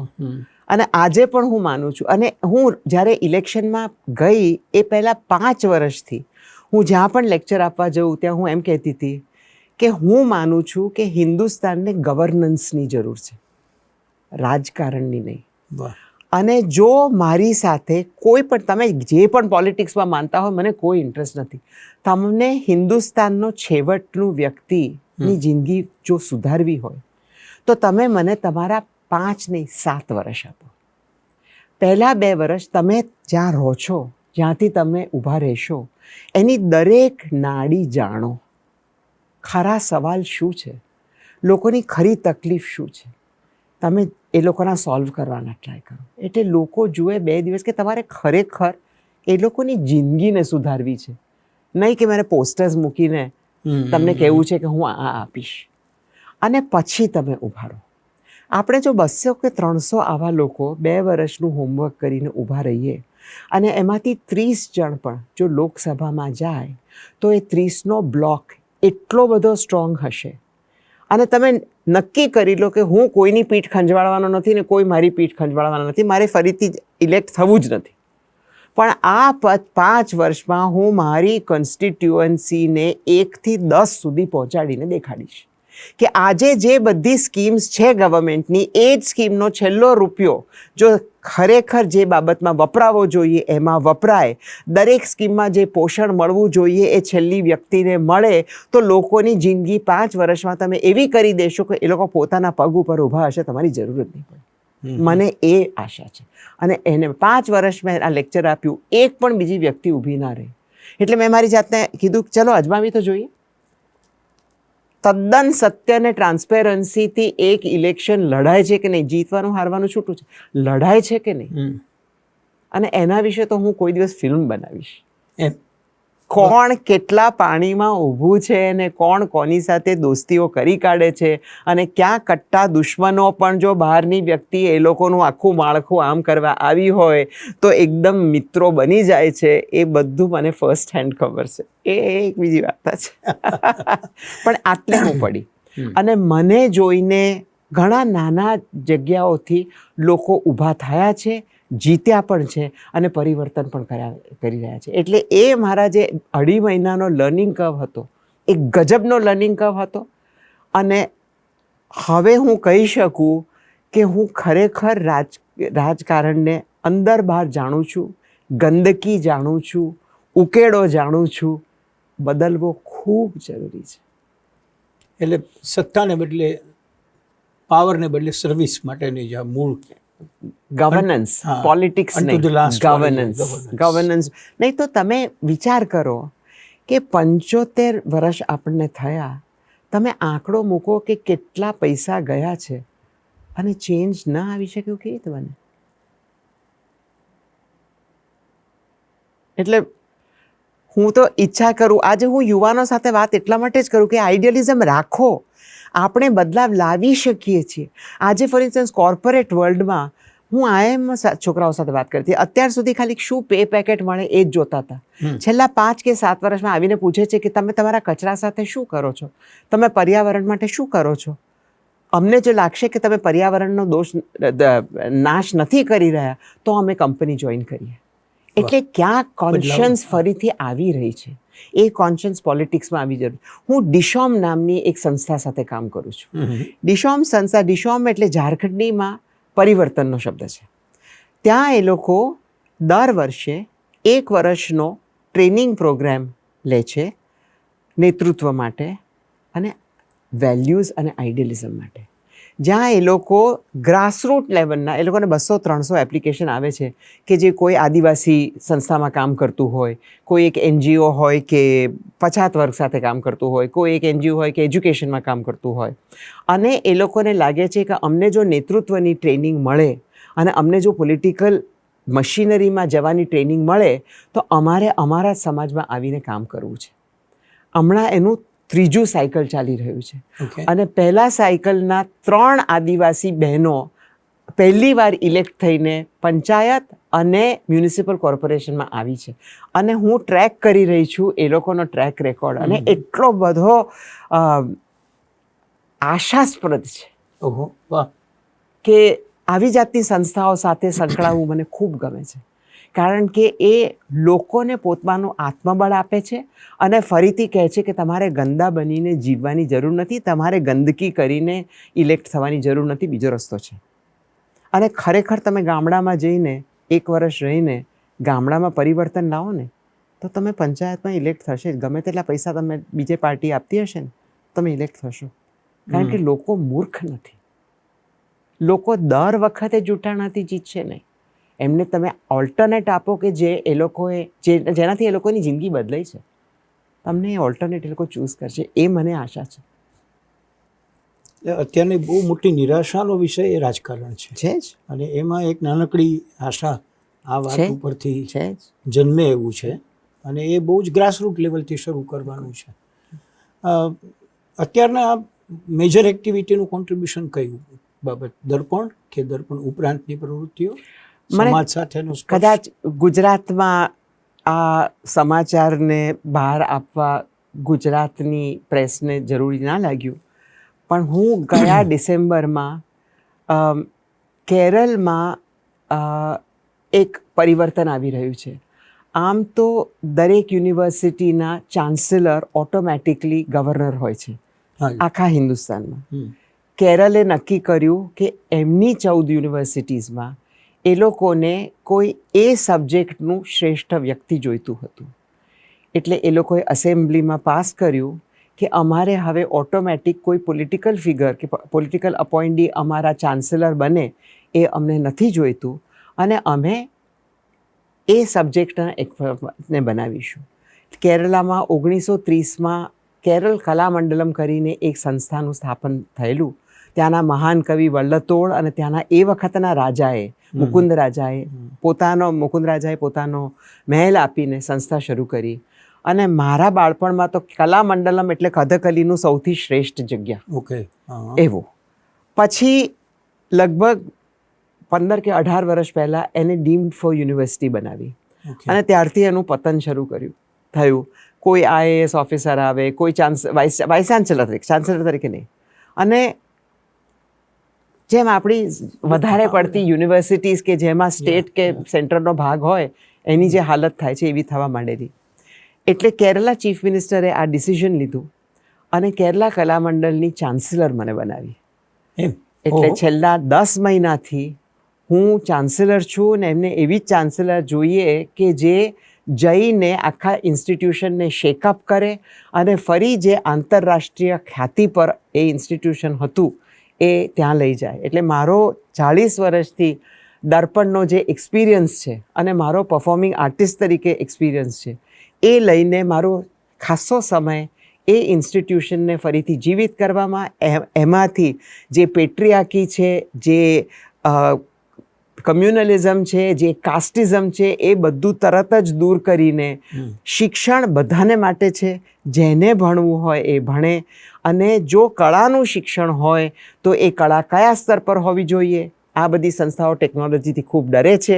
કેવી રીતે ન ડરે, કેવી રીતે ટેકનોલોજીને અંદર લઈ આવાય, કેવી રીતે સાહિત્ય પરિષદ સાથે કામ કરીને નવા સબ્જેક્ટ્સ લઈ આવાય, કેવી રીતે ફિલ્મ એકેડમી સાથે કામ કરીને એ લોકોને લાવી શકાય કે એ લોકો કલાકારો સાથે, કળાના સ્ટુડન્ટ સાથે કામ કરે. બહુ જ એક્સાઇટિંગ છે.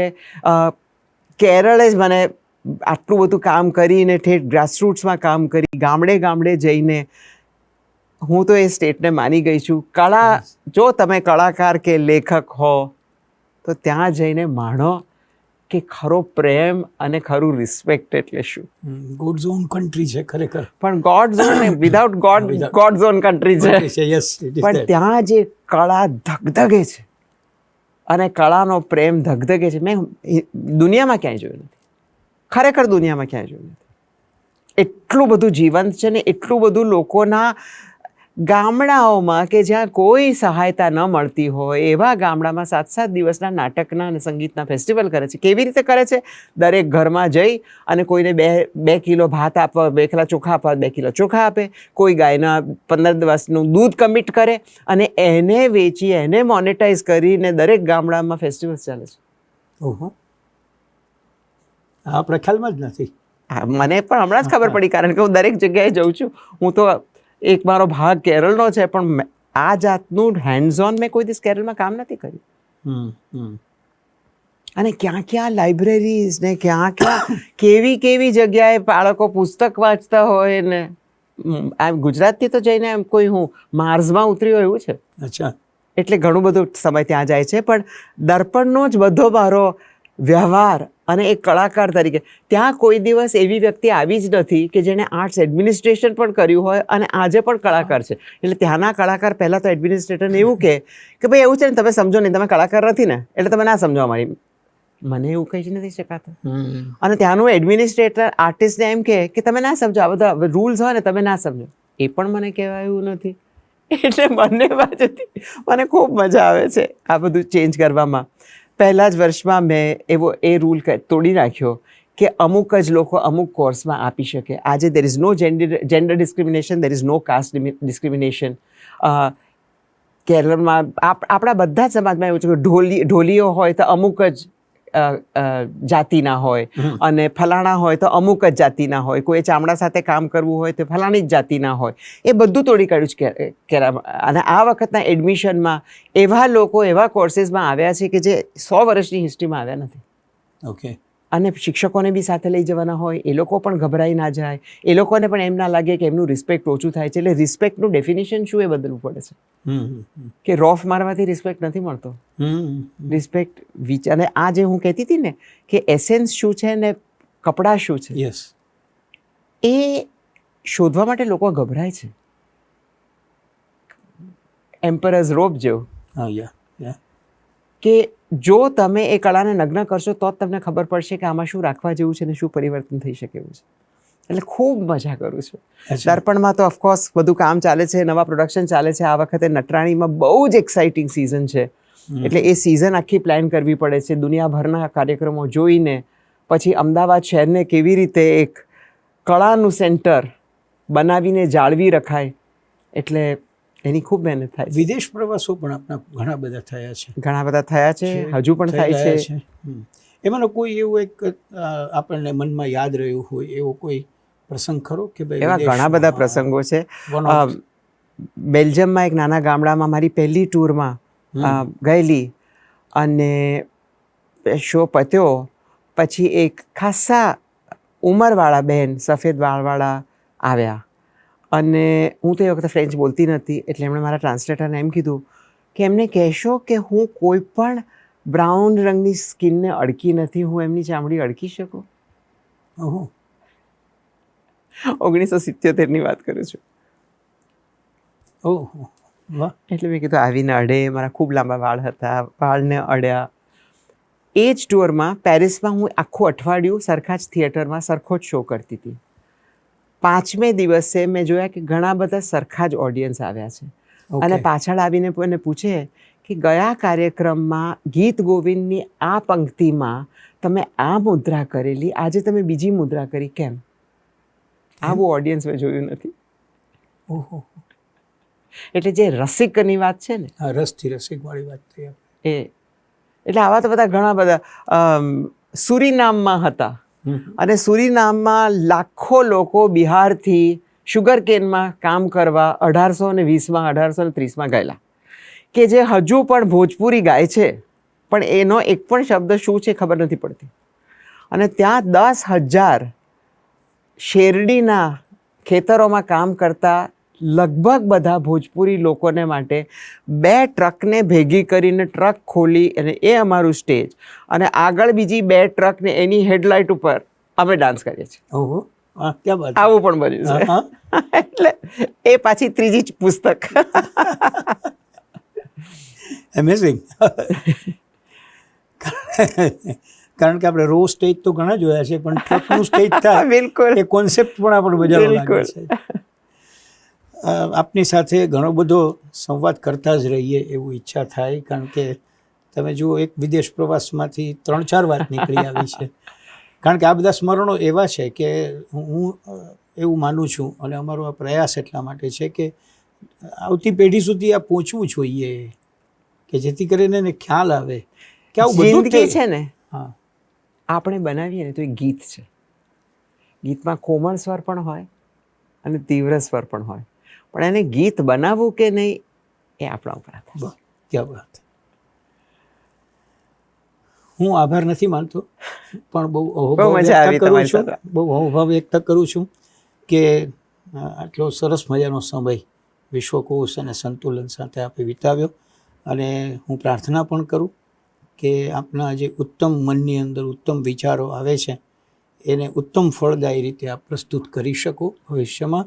અને આપણી સંસ્કૃતિ કે વિશ્વ એકની જે વાત છે એને બહુ જ સુંદર રીતે આપણે ચરિતાર્થ કરી શકીએ. ઈશ્વર આપને પૂરી શક્તિ આપે એવી પ્રાર્થના છે.